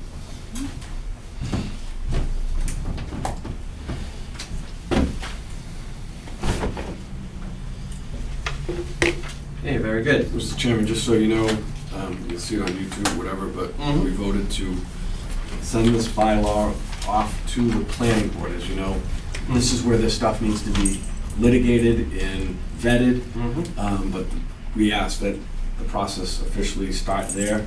Any member of the board or any member of the community wants to have comment or shake it, tweak it, that's where it should happen, not here, but we just felt like we gotta get this off the ground. And if it doesn't go anywhere, it doesn't go anywhere, so be it, but have it just sit around. We'll see how it morphs its way through the system. Next, under appointments, we have Attorney Jeffrey Blake at Town Council to discuss and give us a review of solar pilots. Good evening, everyone. Good evening, Jeffrey. How are you? Doing well. How are you? I'm sorry. doing very well. There's nothing. He's gonna. Nothing. As you know, my name is Jeffrey Blake, and I am your town council. As luck would have it, I also do a lot of appellate tax board work. And the assessment of solar for taxes, typically for personal property tax, is a big deal around the Commonwealth. I have to deal with this a lot. There was a section of the general laws, an exemption under Chapter 59, Section 5, Clause 45, that essentially said that solar companies that are used to generate electricity for taxable properties are exempt. That has been in existence had been in existence for a very long time. It wasn't until solar took off the last, 8, 10 years, that cases started to percolate up to the appellate tax board with respect to whether or not these large solar arrays were in fact exempt. The appellate tax board made a number of decided a number of cases that really started to march their way down that these big solar arrays were exempt. They took the position that if they gave power to any taxable property, then they were exempt. 2, 3, 4 megawatt DC, large solar arrays. They started to trim that back a little bit. And some of the recent cases have been at more of a fact-specific analysis at the ATB as to whether or not they were exempt. At the same time, we had them going this way. We also have under Chapter 59, Section 38H, the ability for a town to enter into a pilot agreement for energy generating companies. And the fight was always, if a town didn't want to enter into a pilot, we said they were taxable, we went to the appellate tax board and we fought as to whether or not they were actually exempt, and then the next one was whether or not we had properly assessed them. That fight has been brewing, and we've gotten some piecemeal decisions out of the ATB. We haven't seen one go up to the to the appeals court yet. However, very recently, on March 26th of 2021, the governor signed into law Chapter 8 of the Acts of 2021, an act creating a next generation roadmap for Massachusetts climate policy. Within that legislation was an act that substantially amended Clause 45 of Chapter 59, Section 5. And what that allowed is, as I said before, prior interpretations by the appellate tax board seemed to march down that these large-scale solar arrays were going to be exempt. What the amendment has essentially done is it has said that Clause 45 will now only apply to certain defined solar arrays, including those capable of producing no more than 125% of the annual electricity needs of the real estate upon which it is located. So we have now, through this legislation, we've gotten rid of the exemption, right? The fight over the large-scale solar arrays, whether or not they're exempt. And what the legislation has allowed us to do is we have two choices as a municipality. We can, number one, we can assess them for their full and fair cash value. Depending upon who owns the land, we either assess them as, personal property and land together, or if they are typically not owned by the same person. So we assess the solar company for the array for personal property and the landowner under the real estate part of it. So now we have that option. We do not now, actually I should back up a little bit, starting in 2023 when this will become effective. So we now, well, it will become effective in 2023 for if we wanted to enter into a pilot under this. But so now we have a situation where we no longer have the exemption question out there. We do have the question as to how to assess these. Typically, boards of assessors and typically real property, personal property is assessed on a cost new less depreciation model. Cost new less depreciation, as you can imagine, I think these things have a shelf life of about 20 years. So you look at it like this, when we start assessing them, they slowly do this. So at the end of 20 years, you end up, I don't want to say zero, but they significantly drop. That is a problem for a lot of municipalities and for a lot of solar companies. Solar companies typically, when they're trying to get their financing, they like to have predictability in what it's going to cost them. The legislature, I think, in recognizing this and in trying to promote these solar arrays, has allowed us to enter into these pilot agreements. And typically what a pilot agreement will do is we try to look out and find out and they can only go to 20 years. Over this 20 years, what are the taxes going to be? And we try to calculate that, and then we typically will divide that out so that we have an even revenue source. We don't have this, but rather this. And municipalities like that because it is very predictable.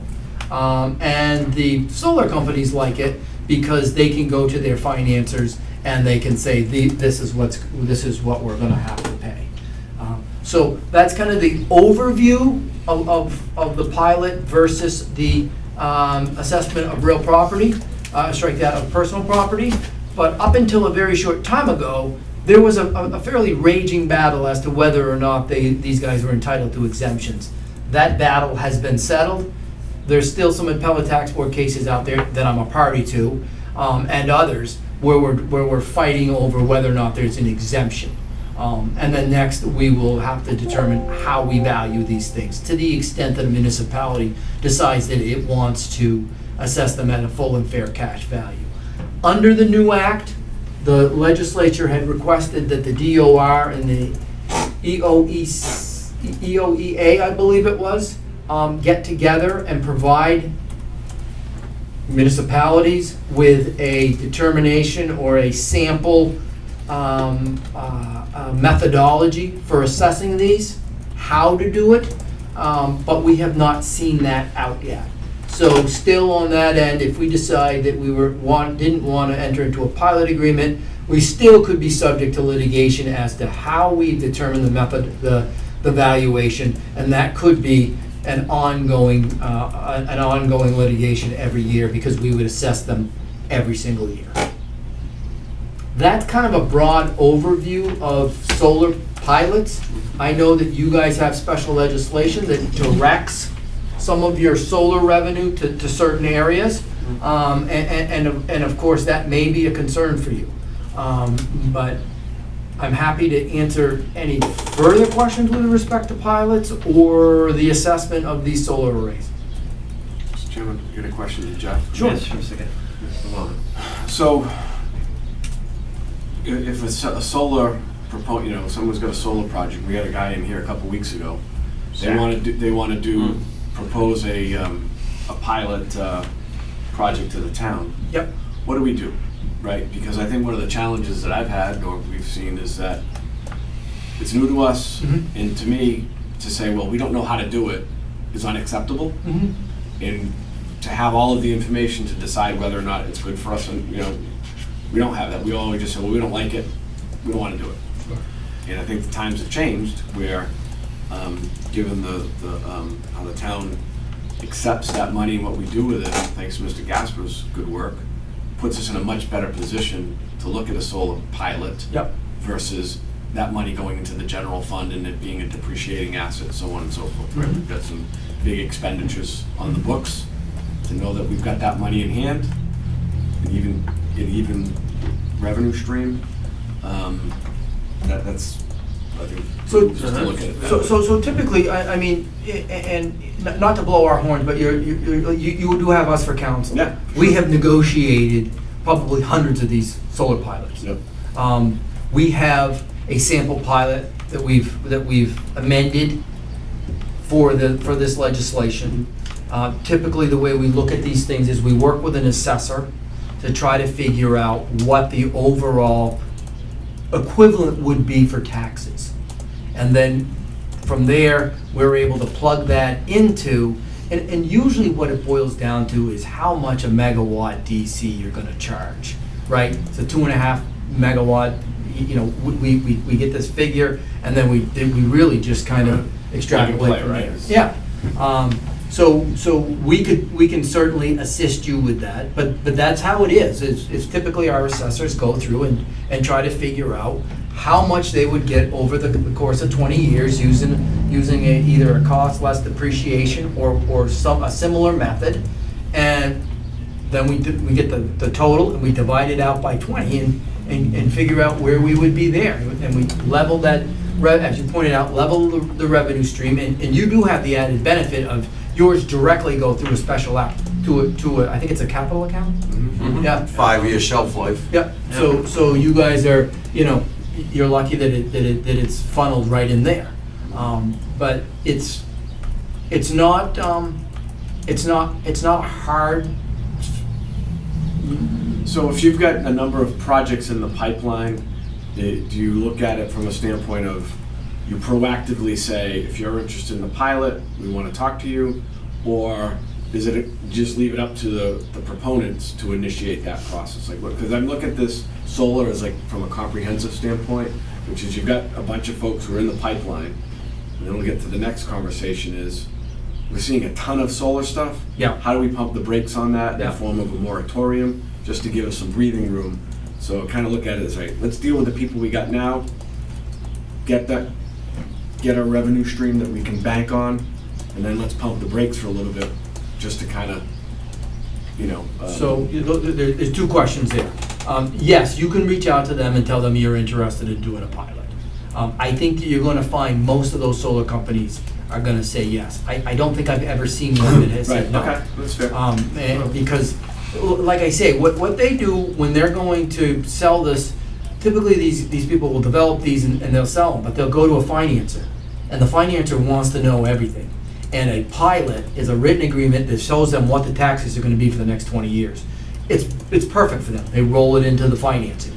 With respect to your question about a moratorium, that would be a zoning moratorium. And we have, I have seen a number of them. It's funny the way the solar is going. It used to be an awful lot out in the central part of the state, and now it's working its way down here. But if we have legitimate planning purposes, and the moratorium is short in length and I've duration. seen like 180 days or whatever. Right?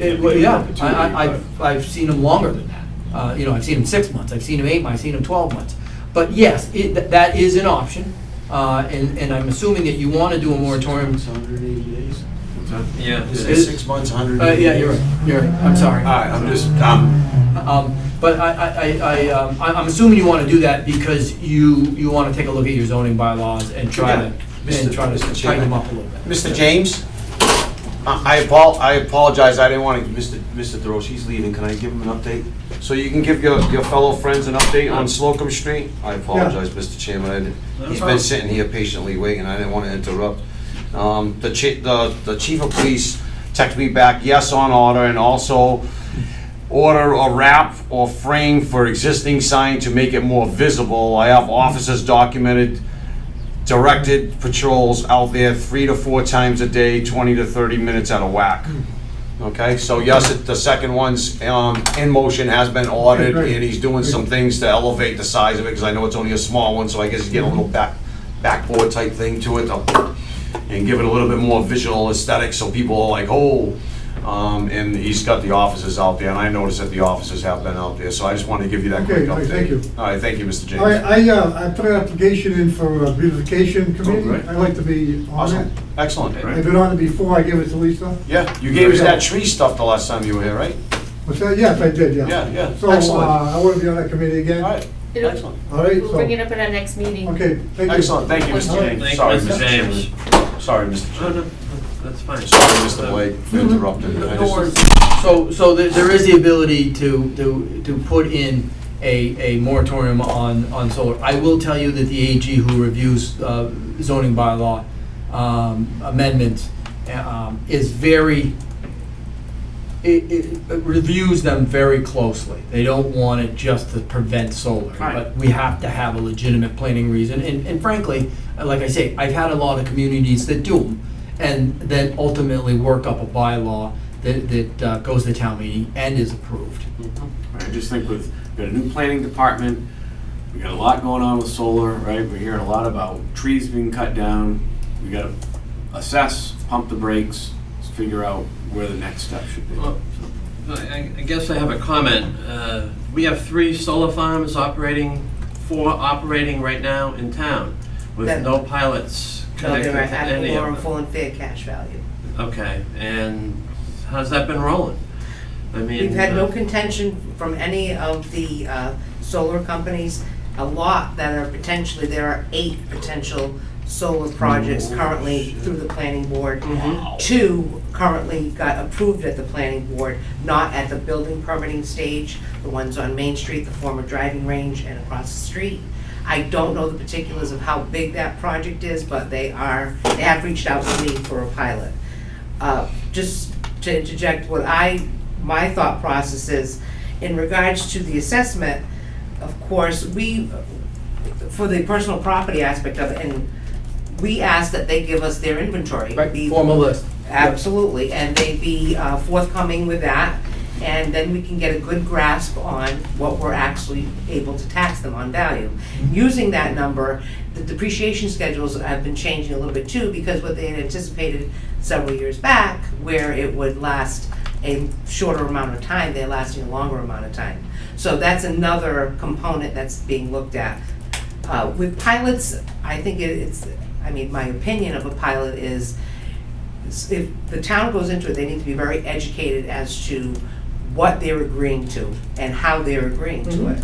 And of course, town council, that is your area of expertise, and I would never impose upon that. But from the assessing point of view, it's how can I put it? It's concrete tax collection through an extended period of time, which is good. It's not a moving number like it is now as it depreciates. But unfortunately, we have a lot of projects out there to consider that are getting approved. So getting a hold of it now, this is fabulous, where I think pilots maybe need to be a consideration. But my thought process is, so a lot of these solar companies are adding on to the projects they have. That's not taken into consideration, where they'd be worth a little bit more tax dollars, rather from their inception point of when they started the pilot. Just something to think about. I don't know how different that would change their value. Right, but when we do a pilot, we take that into account. Okay. Right, any additions, they provide us with a formal list, and then we Okay. come up with a methodology for how we're going to increase that Excellent. pilot. Okay. Absolutely. Okay. The other thing that I didn't talk about was town meeting approval to allow us to enter into these pilots. Town meeting approval Right. was required under the old law, and it is required under the new law. I think So- we just passed something, Jeff, you should know, Well, you're we- supposed to do it, but we passed something in the last couple of years, right? It allowed the Board of Selectmen to negotiate a pilot, but the pilot, at the end of the day, the contract that you come up with still has to be approved at town meeting. There you go. You had also, Jeff, you had mentioned even stream revenue. Yep. Is that negotiable? Because, just in the back of my mind, 50 grand today, 50 grand 20 years from now is a different amount of money. So when these are negotiated, is it just, it's even stream, or it's negotiations we can? It's the latter. It's negotiations. We sit down with them, and we could do something like this. Typically, they go like this, but Right. we could do something like that. And it really becomes a negotiation between the two parties. They're looking to pay no more than the equivalent of what they would under taxes. Tax. How we do that, I think could be up to the parties. What happens if the company goes out of business? Yeah, well, that's. Well, can we put a lien on the property, or how does that work, or on the personal property, or is it worthless, or is it? That's a treasurer collector question, but non-payment of tax, I think from the real estate side, would be a lien. Personal property, you cannot lien. Yeah. So, Okay. and a lot of these companies are going into where they do not own the real property. Correct. They're in a lease agreement, so that's another facet that I really Right. don't know how we. Does any of our solar farms own the property? 3 out of the 4. To The it? only lease right now that's functioning and online is 588 Middle Road, Kearsarge Energy, they're a lease entity. The others on Wing Lane are owned and operated by the real property owners, as well as Pegasus, which is in the north of the town, near the Quaker Meeting House. I'm not against listening and talking about pilots.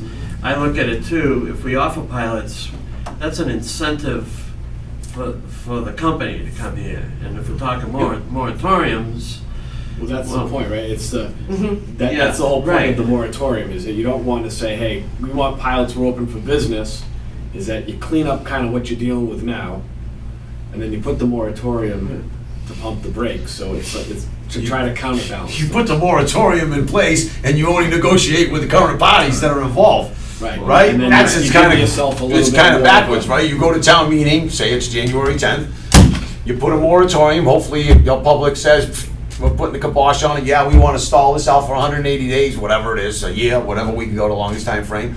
And then, in the spring town meeting, you kind of ask the townspeople, hey, you want to help us out and endorse these pilots, because we've already talked about the school bonding and all that stuff that we need to pay, and there'll be a steady stream that'll get us there, but right, and this money doesn't come to us until they're online operating, because now we're waiting 2 to 4 years before places actually has its connectivity agreement. Is that how it works, Kelly? Yep, but the tax date being 1/1 for the town of Acushnet, once whatever is there, 1/1 and functioning is how, when the tax clock starts. Okay, because that's a question I've had is, like, we negotiate with a company, and it takes them 4 years before they get their connectivity fee, That's very right. similar to the driving range on Main Street. Yes, that's been And working. now can we say, well, we gotta back up a little bit because things have changed and that, and we made an agreement with you 4 years ago and now the numbers are off. Well, Well, if we, just questions. if we You know, agree, great question. if we agree, That's a really good question, actually. you know, an agreement's an agreement. So it would be difficult to back out. We could try to put in some type of clause, but I don't know that we would get them to agree.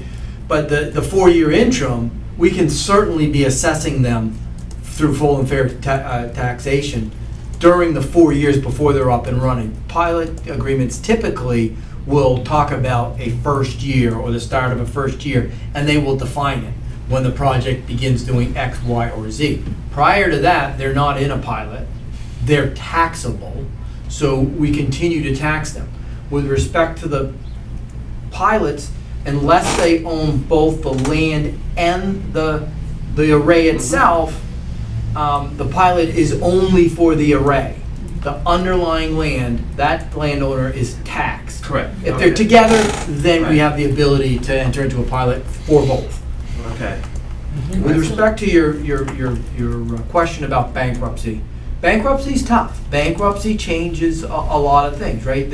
We have an automatic stay from the bankruptcy code that doesn't allow us to move forward to collect any debts.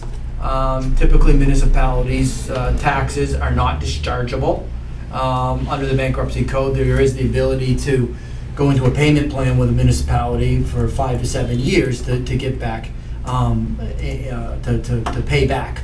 But they are difficult, and if a company goes bankrupt, while we don't have a lien on the property, we certainly would have the ability to file what is known as a notice of claim, right? They owe us X.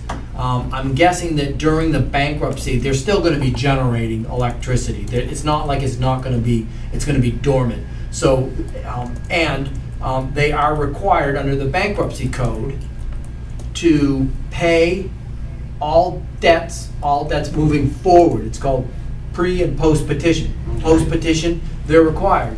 But if they owe us anything going backwards, we can certainly go through the notice of claim process and make that part of a bankruptcy.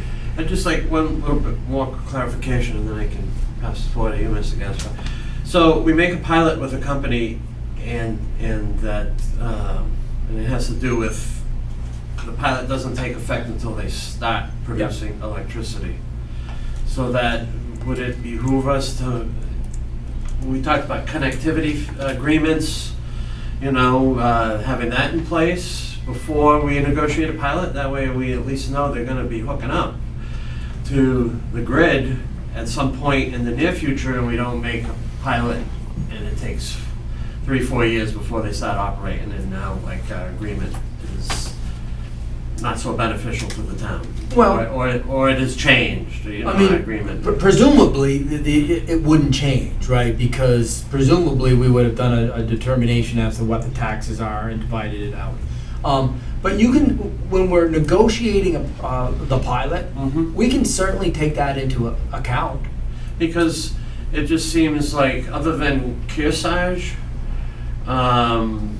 it takes a while for them, we're approving, through the planning board, we're approving them, and then it's 3 years, 4 years before they come around, so. And I think, Mr. Chairman, you make a great point, and I think that sort of justifies a moratorium, is that we've got to really examine our solar policy, right?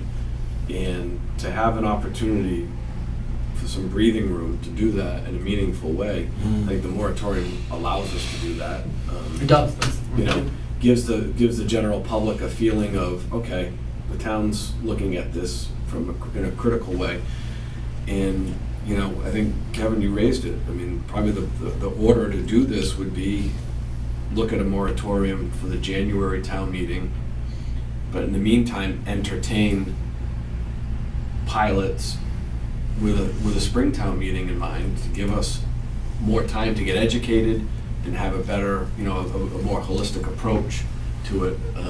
Or maybe even perhaps conversations with the ones that have gone through planning Right. approval and Right, open up those- dialogue with those companies saying, hey, you might not be, you know, the connectivity thing or whatever you wanna Connectivity, call it. right, You know, maybe they already have it and they're just gonna build it. Maybe they don't have it and they're anticipating having it in 2 years, whatever. We could just tell them, hey, we're willing to, you know, sit at the table and talk to you. So when you go sit at the bank, let them know that the town of Acushnet is open and perhaps it ain't gonna be the, you know, $100,000 in the first year and $2,000 in the last year. It's gonna be, this is what we're looking at, it's, you know, $15,000 a year for 20 years, right? You get the picture. We know Kelly's already done this. I'm sure that she can plug a few numbers based on what we already know, what we've already assessed. 2 kilowatt farm, a 5 kilowatt farm, this is what it brings in, this is what the pilot would be off her top line number. We could plug that number in just like that and say, this is what it comes out over 20 years. I think that's for her, somebody of her magnitude, it's boom, and she'll be able to plug a number relatively easy, I'm sure. Thank you for the vote of confidence, but not really, that's true. Yeah, you're a smart, Right. you're a smart young lady, you know how to do all, you get the gist of it, Kelly, don't sell yourself short. I've talked to you numerous times on numerous things, and you know what you're talking about. On the megawatts and so forth, you've seen a lot of the new solar arrays coming in with those battery Yes. reserves, Yeah. which are big money. Yep. Big money values, which don't have anything to do with the power that they're generating, so that's another facet that needs to be considered, I would And think, it as is, well. yes, you're right. Okay. We're seeing a lot more of those. Over the last 3 or Yep. 4 or 5 years, we've seen a significant amount of them. And our planning boards have had to deal with those as well. Yep. Yeah, we're starting to deal with those as well. We just talked about permitting fees not so long ago with Mr. Merritt for those kind of things. Mr. So- Chairman, Yes. I'd like to make a motion that we direct town council to draft for us a moratorium bylaw for our consideration, one that's modeled after a town that's passed the AG's muster. You start with the longest possible to something in between. I guess you can plug and play the dates, but at least for us to have that conversation, whether or not we want to go forward Right. with that. But it seems to me that that might be the right approach right now. And that'll give us a chance to kind of clear our head and get a clear view of how we want to handle our overall solar policy. Yep, happy to. We've been inundated with solar fields, man. A lot of our land is getting whacked right out due to these solar panels. I mean, I think that they should put some kind of a moratorium on themselves and say, not them, but the Commonwealth, right? And say, hey, once you get to so many megawatts within a community that's only this many square miles, bug out and leave, right? I can tell you that you're not alone. Like I say, for a long time, it was in the central part of the state. And The incentives died up there, so now they're yeah, down here. I- when the I- incentives I die. don't know that for a fact, but I do think that that's probably it. You know, a town is very conducive It for is. solar farms. You got old farms, Right. you got older generation, you gotta pay the taxes on them. You get, Yeah, money you know, you makes get. It's nice when it's an open field and it's an open field, it's an open field. It's when it's under chapter 61A, you know, I mean, That's forestry, version of and they that. come in and they just, Right. and they I- wipe I out agree. 30, 40, 50 acres of trees. I mean, oh, we're environmentally friendly. Really? What happened to all my trees? Right. No, this is. Try breathing off a solar panel. A balance that needs to be achieved in this. I'm just saying. In attracting these, I mean, you know, we're a right to farm community, I'm gonna be a right to solar farm community. Yeah, that's what we've got. We're gonna change, So, we're gonna change the signs when you enter Selectman the town. Wona, did you make No, I a just- motion? I You did, made a yeah, motion. I did, just need a second. Second, Mr. Wona's motion. All in favor? Aye. Aye. I'll be happy to, I'll send it over to Julie. That's awesome. Very good. And it was very informative about the legislation that passed recently. Thank you. Okay. Jeff, you're gonna stand for executive session, right? I am, yep. Thank you, Kelly. Thank you, have a good night. Thanks, Bill. Soon, happy birthday. Happy birthday. Happy birthday. Okay, next, under old business, Lake Street MOU update. Pass this to my vice chairman sitting next to me. Mr. Horta. Yes, well, gentlemen, I think we are finally at a point where we're moving forward with Lake Street. As you know, we've been trying to work with the city of New Bedford to execute an MOU to allow us to do work. I've been working with Dan Menard and an engineer outside of, a contracted engineer that develops the plans. And I think the plan that we have will achieve the right aesthetics and also, so this is why we're talking about having the right, stuff in place. I had a question, where's the map? Right, so the goal is to get this map on a PDF so everybody can take a look at it. Again, we don't have the right software to do this stuff. But as We you can have see, the printer scanner, but Doug has been out and I don't have him to help me get it scanned, but we'll get it scanned over. It's all right, Up on the if they can, We'll get it. Nick, can you zoom No, in you on just- that so yeah, that just the a- people at home get an idea what Selectmen Woe Now, what we're talking about here? I think that'd be great. so the yellow, what's in the yellow along the river there, along the lake, that would be new side, essentially guardrails up and down both sides of Lake Street, creating a dedicated kayak area. What's Also the red have box, Selectmen better Woe Now? parking. Boat ramps. The red boxes? Yeah, the red boxes are boat ramps, better parking. Long-term plan, it'd be great to have a restroom there, and then also have walking paths along the lakes. So I think we're finally in a position, and I appreciate everybody's patience, but we want to get it right. And it's really exciting that we can get this executed. So it'll be a 2022 project. Hopefully at this time, we'll be talking about, Oh, yes. we'll be celebrating it rather than talking about it. The people that I've heard comments from, of course, cleaning up the lake is the Right. biggest Yeah. Oh, phase for sure. one. That's If right, you want to yeah. call it Yep. the biggest Yep. It is. issue out there. We still I have think the the contract. visual, Yeah. right, we have a Thank you, contracted ladies. with them. Okay, you're all set. Contracted with them. So that would be something that would be implemented next spring? Yes, we missed the season this year, but the sweet spot is like June-ish Okay, to do that treatment. yep, And so we want to use the fall, however good the weather is, to do the things that we don't need permitting for in the fall, like the guardrails and some other things.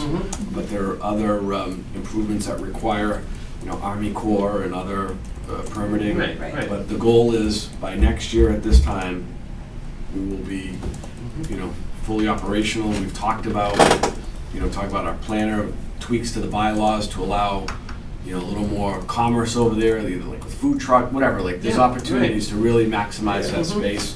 To create So- a better. We can just do that by issuing a common vic license, can't we? A peddler's license or whatever that's called? I'm For sorry. as far as food truck, Oh, yeah, yep. because we had, Selectman Warner and I were kind of going back and forth when we first started discussing the Lake Street thing with Selectman Warner, and we talked about that. It's called a Yes. hawkers and peddlers Hawkers, license. yes. And we issue that, and that's as simple as that, and the truck can pull on that property, right? Yeah. Provided they have insurance as well for the, Right. for And so the. that is Right. something that we added on here, that, vendors will have to maintain certain insurance limits and, Sure. obviously it's New Bedford's property, so they're listed as an additional insured, So they list us, is this us This is, under insurance, or is this for other people, or is this all the times the town shall maintain? appropriate coverage. Yeah, so and it goes through the coverages. We don't, do we have anything on Lake Street now for coverage? No, so what this is saying is that the town will have appropriate coverage for all these A, B, C, and D, the general liability, Yeah. automobile, workers' comp, and umbrella. In addition to the above, any vendors will have these specific How things. much does this insurance plan cost us? There's no change to our insurance, to us, but this is putting a limit, like a rider. requirement on the So vendors. we're currently, what you're telling me is we're currently insured for Lake Street's parking lots and stuff? Anything that's under our current coverage, yes. Unless New Bedford came back and asked us for more insurance coverage for them. But what we're saying. So we right, do have coverage out there right Yes. now, right? Yes. All right. So then any of so the vendor we would use to clean up the water, I've already talked to them and they're fine with adding this insurance coverage and listing New Bedford and Town of Acushnet as well. Yeah. Anyone else we use would do the same. The only other comment in reading this, and I've gotten these comments from people who want the clean water, was the question of paving the parking lot as, and it's written here as paving, and, I'd just like to see maybe some wording change that would at least allow an alternative to be determined after Doug looks at it, or, somewhere down the road that we just don't say we're gonna pave it, and then, I understand there's a maintenance issue with keeping it gravel or some other type of pervious material there, but that might, that's just the comments I've gotten. Why we're gonna pave it, it looks good as gravel, it's keeping it more natural. That's fair. But it could be paved, I mean, if that ends up being that way, but just leaving it in this MOU, we could have an alternative, because there are alternative parking materials that could be used for this. We can So, we can explore it, I mean, I don't know the logistics of it. I have a question actually for Mr. Blake, because when I actually read through this thing, I'm like, okay, this is pretty simple stuff. However, I get to the indemnification part of it, and it's, I don't know if you've seen this. Have you seen this document? Yeah. I think I drafted it. Yeah, Jeff- It's been a long So- time since so I've seen it, but. My question is shouldn't they indemnify us of existing conditions? Or should we have an existing conditions plan done? Because I'm concerned with supposedly it's a water reservoir for New Bedford, and we know they never tapped water out of there. Yeah. But, God forbid, if we're out there doing our thing as a town, and, everybody wants, a nice little area there, of course, right? But what happens if some contamination happens to show up in the water, and then they just say, well, that's from you paving the parking lot, or that was from you and your, whatever it is, and I don't want to get into the tit for tat, especially not with the city of New Bedford over contamination and DEP and all that, EPA, because it is aquatic species in there, and I don't know if there's contamination there already in the waters. I mean, should we do some kind of testing before we just fully indemnify them and we're being held? Well, we're using their property, so they wanted an indemnification, right? Because they don't want to be held liable for something we're doing. Right. With respect to the possible contamination of the reservoir, I believe we could put some language in there to the extent that it says anything that's, contamination or the like that is pre-existing shall not be the responsibility of the town of Acushnet. I don't know that we know that there is any contamination. That's the problem, is we don't know if there's any, and then if something does happen, is it our fault? That's Well, my I think- problem, I and think I it don't would wanna be depend. paying to clean up a lake that size if contamination, somebody dumps oil like a schmuck inside the freaking pond, and then the city of New Bedford's up in arms, and it wasn't anything to do with us, but it was some guy at the top of the river, where the river flows this way, and all of a sudden I got these people breathing down my neck going, oh, well, guess what, you owe us $1 million, or who knows, $10 million. I don't think the indemnification is for anything that happens there. The indemnification is for our use of, particularly the land. If Okay. you have, under your scenario, if you have somebody in New Bedford who's dumped a 55-gallon drum of oil, then we're not indemnifying them, it's not our fault. I can certainly strengthen that language or make some additions to that language if that's your concern. Well, I just don't wanna be, down the road, we get caught with our pants down, over contamination, right? I mean, it's just something that we're trying to do something good, and we're utilizing the city of New Bedford's property. I don't want something to come back and haunt us that we didn't know that was already existing out there, and, the area is a big area, right? We have no idea what's out there. Understood. And we're only gonna be meddling, as far as I can see with that pond, is that front area off Yeah. of Lake Street, right? Yeah. But I just don't want anything to come up, so that was just my main concern, and everything else, I'm happy. I can tweak it. I'm good to go. I can The definitely. long-term plan, I think, for consideration would be for the town to take ownership of it. I would love to take ownership. I mean, this is insane. We should try to explore that, I- take ownership of This it. is the first step. I think that there have been some. We had. Right, some- we have but some there's talks with them. some challenges with the title, from what I understand. Yes. There's, that there are owners unknown, and I think they even have ownership of lots underneath Yes. the. So I know some Stamp folks that size, live yeah. on the pond, and I'm told on one of the ponds, I think it's on the right side if you're heading from Middle Road to Main Street, one of the ponds, the main one that goes to the pump house and stuff, that those folks that live up inside, they own to the center of the pond, Yeah. which is, I found really weird. There's something like that where there Yeah. is, they believe there's ownership. I mean, I think there is a way of clearing that title, but I don't know if the city of New Bedford is willing to go that route, and that would be through an eminent domain taking. Anyway. Yeah, whatever, I'm that sorry might I be- brought it up. Yeah, that might be a little bit too much. That might be a little bit too much. Let's just get the show on the road and do what we have to do. So I guess a motion to approve these with the appropriate revisions and send out to the city of New Bedford, is that Yep. right? Yep. Sounds good. Most second.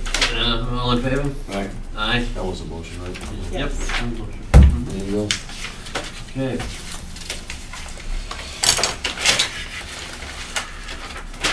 New business, chapter 61A, right of first refusal, ground lease for commercial use, Robinson Road or 105, could be described at map 7, lot 7. We did this already, didn't we? We tabled this from last meeting, because we still had time to keep it on the agenda for this meeting. The other one was the Keanos that was Right. on Main, Morse's Lane. Morse's Lane. Yeah, but This what's one's, the, this is This property, Robinson no, Road. no, this was on our last agenda and we tabled it up. okey dokey. So, this piece of land, 7.5 acres. If you're familiar with 105 heading up toward the Ponderosa, on Country Whip, it's on your right, it's right before Cushman Lane. And, it's for ground use solar array. Another one. Land lease? of these. So this is the first step, I guess, Yeah, in the solar farm, yeah. securing the lease on it. Gentlemen, any objections, or are we? Make a motion to forego a right of first refusal. Second. All in favor? Aye. Aye. Okay, very good. We did the golf lease, the grinders, community compact grant applications. Julie? Sure, so, Listed on this? yep, so we have a few community compact grants. We get to pick 2 best practices and 1 IT grant to apply for. And so the IT grant is the first page you have where Chris Oliver was talking about looking to apply to the grant to update our network infrastructure, upgrading switches, run fiber between Parting Ways Building, Station 1, and upgrade the UPSs at Town Hall, Parting Ways, and Station 1. Doing this will put us in a great position to go after municipal fiber in the spring. So Community Compact also has a municipal fiber grant that's going to be available in the spring. They kind of unleashed all these grants at once. And I know that this was an article that was on town meeting last year that got pulled, I think, during COVID. But obviously, you know, Chris has been working to try to get municipal fiber to connect all the buildings. That'll save us costs in the end and provide a more secure connection for everyone. So that grant is available in the spring. He's hoping to apply for this compact grant to do some work closer to here and then get the fiber grant to connect to the other buildings in the spring. In terms of the best practices, we can apply for 2. And the one that, I had sent you guys an email with a lot of this info to kind of look at. The one that I think is most important is the master plan and open space plan upgrade. We've been talking about that for a while, that's really needed in town. But there's a lot of other practices. We had highlighted some that department heads had mentioned that they thought were good, but ultimately, you know, the Board of Selectmen, Right. your opinion is the most valuable one here for, you know, what other grants you'd like to look for. On your best, sustainable development and land protection, Mm-hmm. it's got one of these, and I guess that says complete a master open space. We know we have a master plan, but it's like 12 years old or whatever. Yeah. And then it says best practice, zone for natural resource protection. And Yeah. the one that I can't stand is the transfer of development rights. That seems like a hot bag of worms from everything I read. Why do I want to get involved with that? I mean, I don't know enough about it, but I've been looking at different articles from different institutes, and it seems like it's a real... So just to mention to you, each of those where it says best practice, those are separate ones, so I highlighted in yellow the master and open space, because that one I think we should apply for. But the one that you're looking at is a whole other one. Again, we can apply for up to 2. I mean, the best practice of invest in land conservation and park recreations, restoration with community preservation act and other funds to protect land and provide outdoor recreation. You know, I think we've done significant improvements there. Plant trees to increase tree cover in residential neighborhoods and densely developed settings. I mean, we're whacking a snot out of all these trees via solar farms. I mean, anything that we can do to help out. You know, we can't take all our trees out. Well, there's many offered here. There's transportation, public works, best practices. Yeah, on different ones. I mean, I think, what are you looking for to try? I mean, the 501, I still don't, we said we were gonna bring Oliver in to see, Chris Oliver in to see what's up with this fiber stuff, because he wanted big bucks. And it's like, I don't really understand, if we don't have data problems, transmission speed problems, and we have plenty of reliability, why we fiber opting this building, that building, and this, I don't get all of this stuff, I don't. Cybersecurity, maybe? I can always implement, it's definitely security, and also making sure we don't crash. So we've had issues where servers have crashed in the past, and From internet problems? yeah, I mean, I'm no IT person. I don't know, I know, I wouldn't mind having them in though. But I think between all of our buildings, I mean, because he's looking at police, fire, you know, council on aging, library, and school, and yeah, making sure that we have secure connections between everything, and that we're able to protect from Viruses. yeah, any kind of cyber threat. It's been a big issue that's come The up city for of a New lot of Bedford went from towns. $50,000 a year to $500,000 a year in cybersecurity, so Yes. we hope we don't ever get to that point, right? Yes. Spending that kind of money in cybersecurity. I just like a little bit better cost analysis on what we're doing, instead of just going, yeah, go after the grant, and we get caught up in grants, and then it's a stall out feature because it's, you know, $500,000, $1 million to do it. That might not be worth it. So I can absolutely have him come in and discuss it in greater detail in relation to the fiber. And we still have time to look at the other best practices, so you guys don't have to make a decision tonight, but if you want to look through it. We gotta make it the next meeting though. I mean, October 15th It would be by the would be- 15th, yeah, What's that, October 15th is the deadline? to Yeah, apply, yeah. and our next meeting is The 12th. 12th, so we'd have to do it the next meeting, so we'd have to come to a consensus And we on have which, a two of holiday these. in between that. two. So what, Lisa? We have a holiday in between that. Oh, So sugar, remind me we to talk have to to you about the post next on that scheduled date. Wednesday.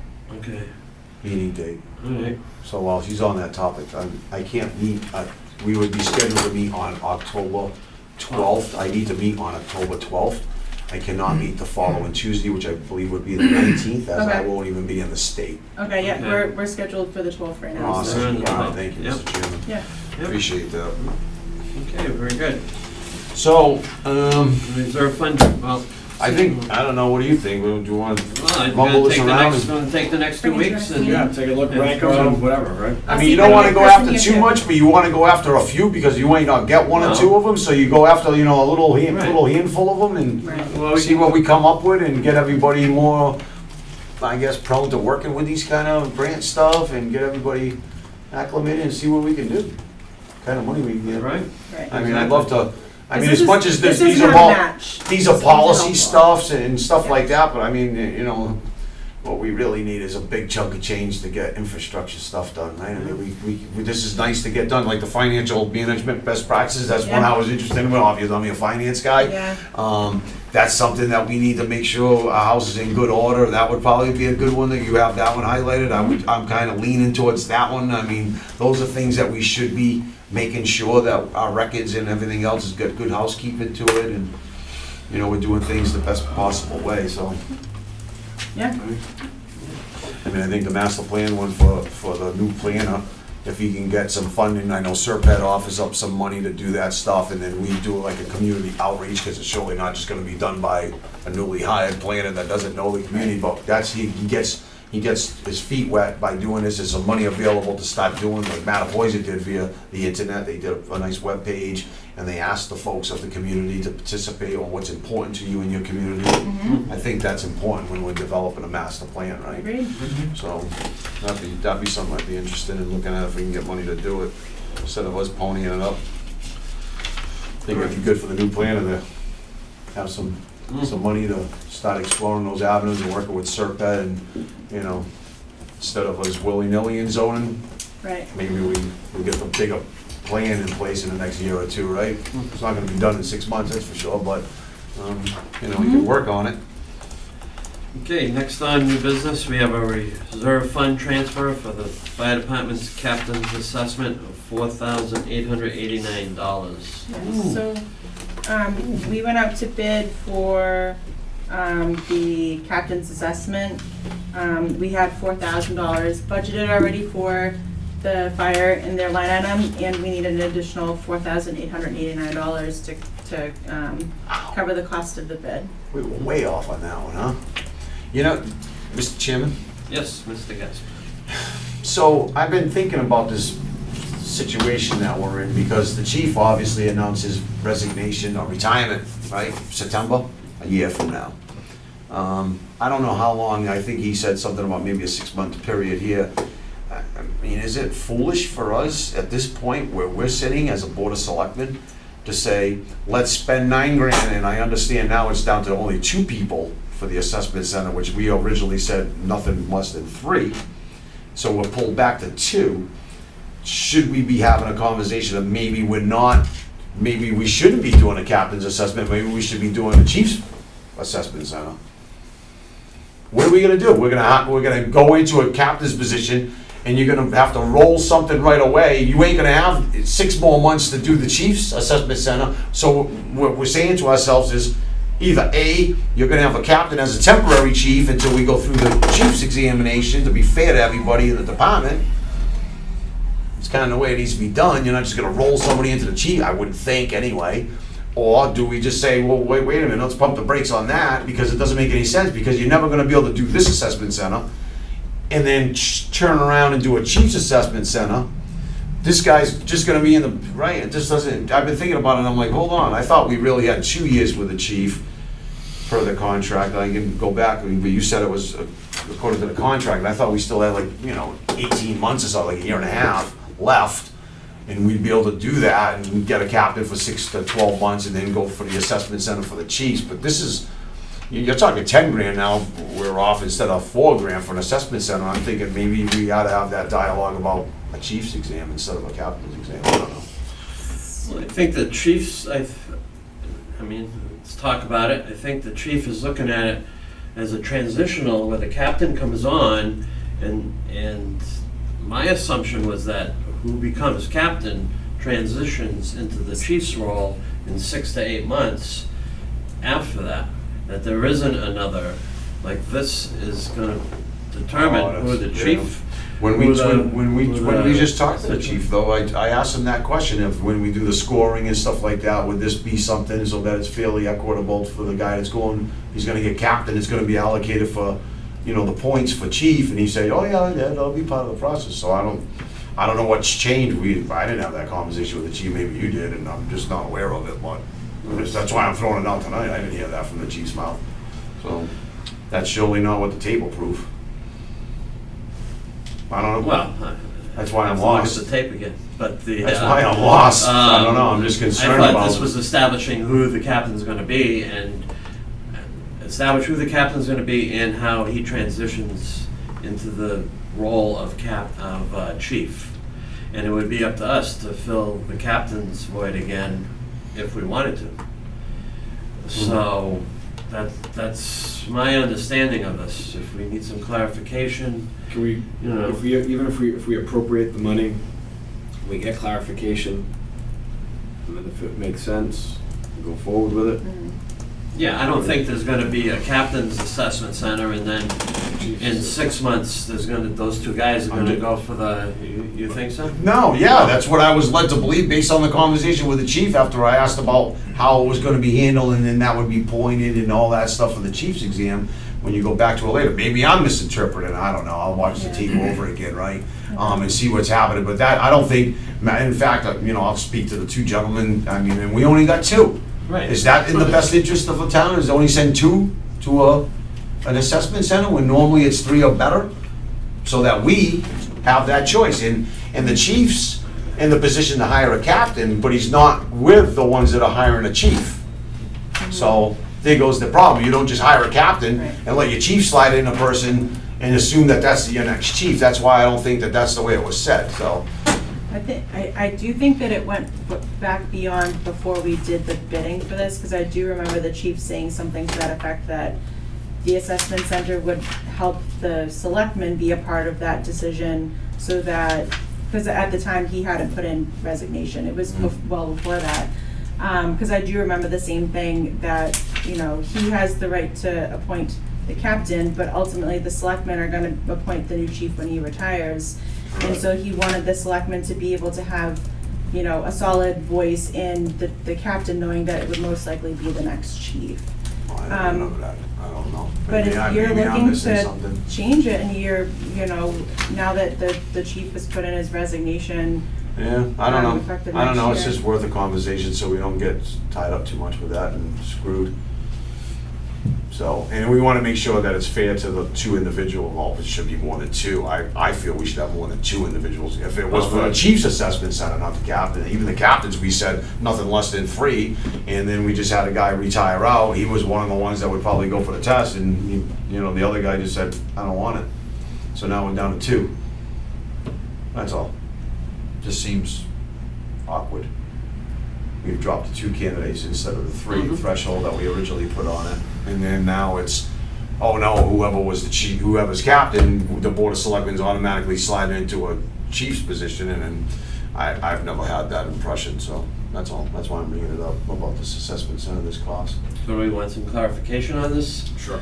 And vote on it the next meeting? Yep. That's 2 weeks, Yep. but it's, But that's fine. I'd rather have the clarification, so we're all on the same I page. think we need to have that discussion with the chief and watch some Right tapes. now, we're a little, Watch some tapes and see what was said to us in the past. very good. Okay. Okay, so we'll table this till next meeting, we'll put it on the agenda. Sounds good. Okay, very good. Department of Public Works, senior tax deferral. Let me, DPW, my tab. Yellow tabs. That was Public Works. We have before us citizen requesting a tax deferral. So all the numbers seem in place, Julie? Yes. Motion to approve. Second. All in favor? Aye. Aye.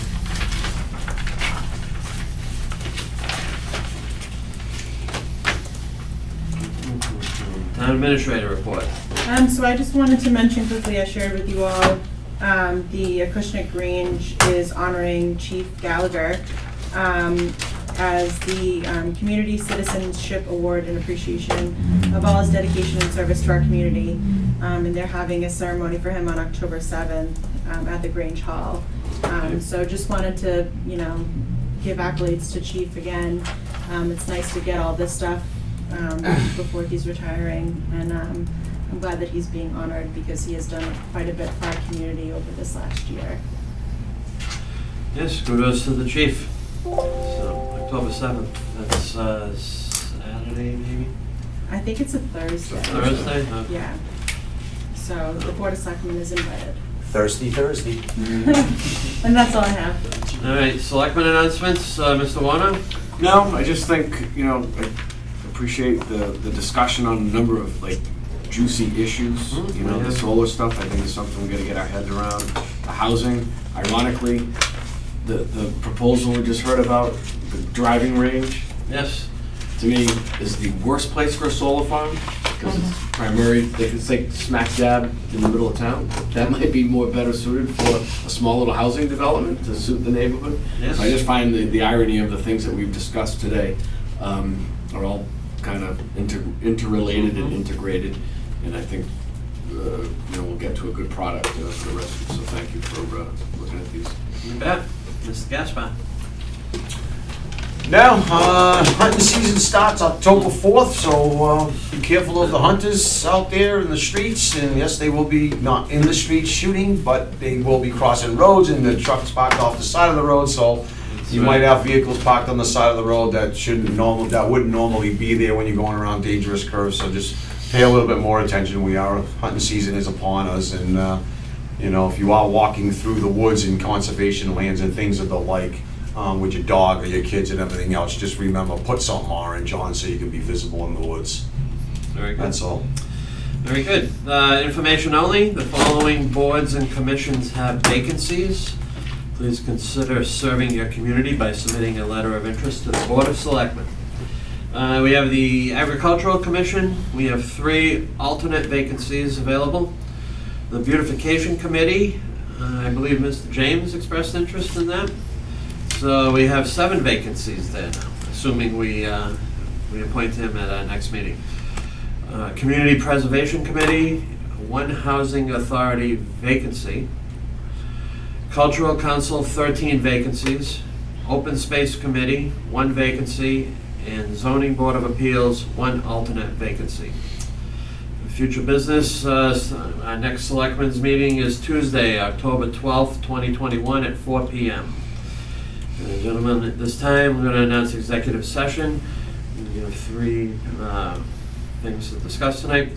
Number 1, executive session under General Law, Chapter 30A, subsection 21A3, to conduct strategy and preparation for negotiations with union personnel, or to conduct contract negotiations with union personnel, AFSCME, clerical union, DPW, police and fire /EMS. Also to discuss strategy with respect to litigation. An open meeting will have a detrimental effect on the bargaining or litigation position of the public body as the chair so declares, and the board will not return to public session. Review of matters presented, votes may be taken. Do we have to vote on each of these individually? No, I think you go all. Okay. Yeah. Number 2, executive session under General Law, Chapter 30A, subsection 21A3, to conduct strategy and preparation for negotiations with union personnel, or to conduct contract negotiations with union personnel, AFSCME, clerical union, wage classification. Also to discuss strategy with respect to litigation. If an open meeting will have a detrimental effect on the bargaining or litigation position of the public body as the chair so declares, and the board will not return to public session. Review of matters presented, votes may be taken.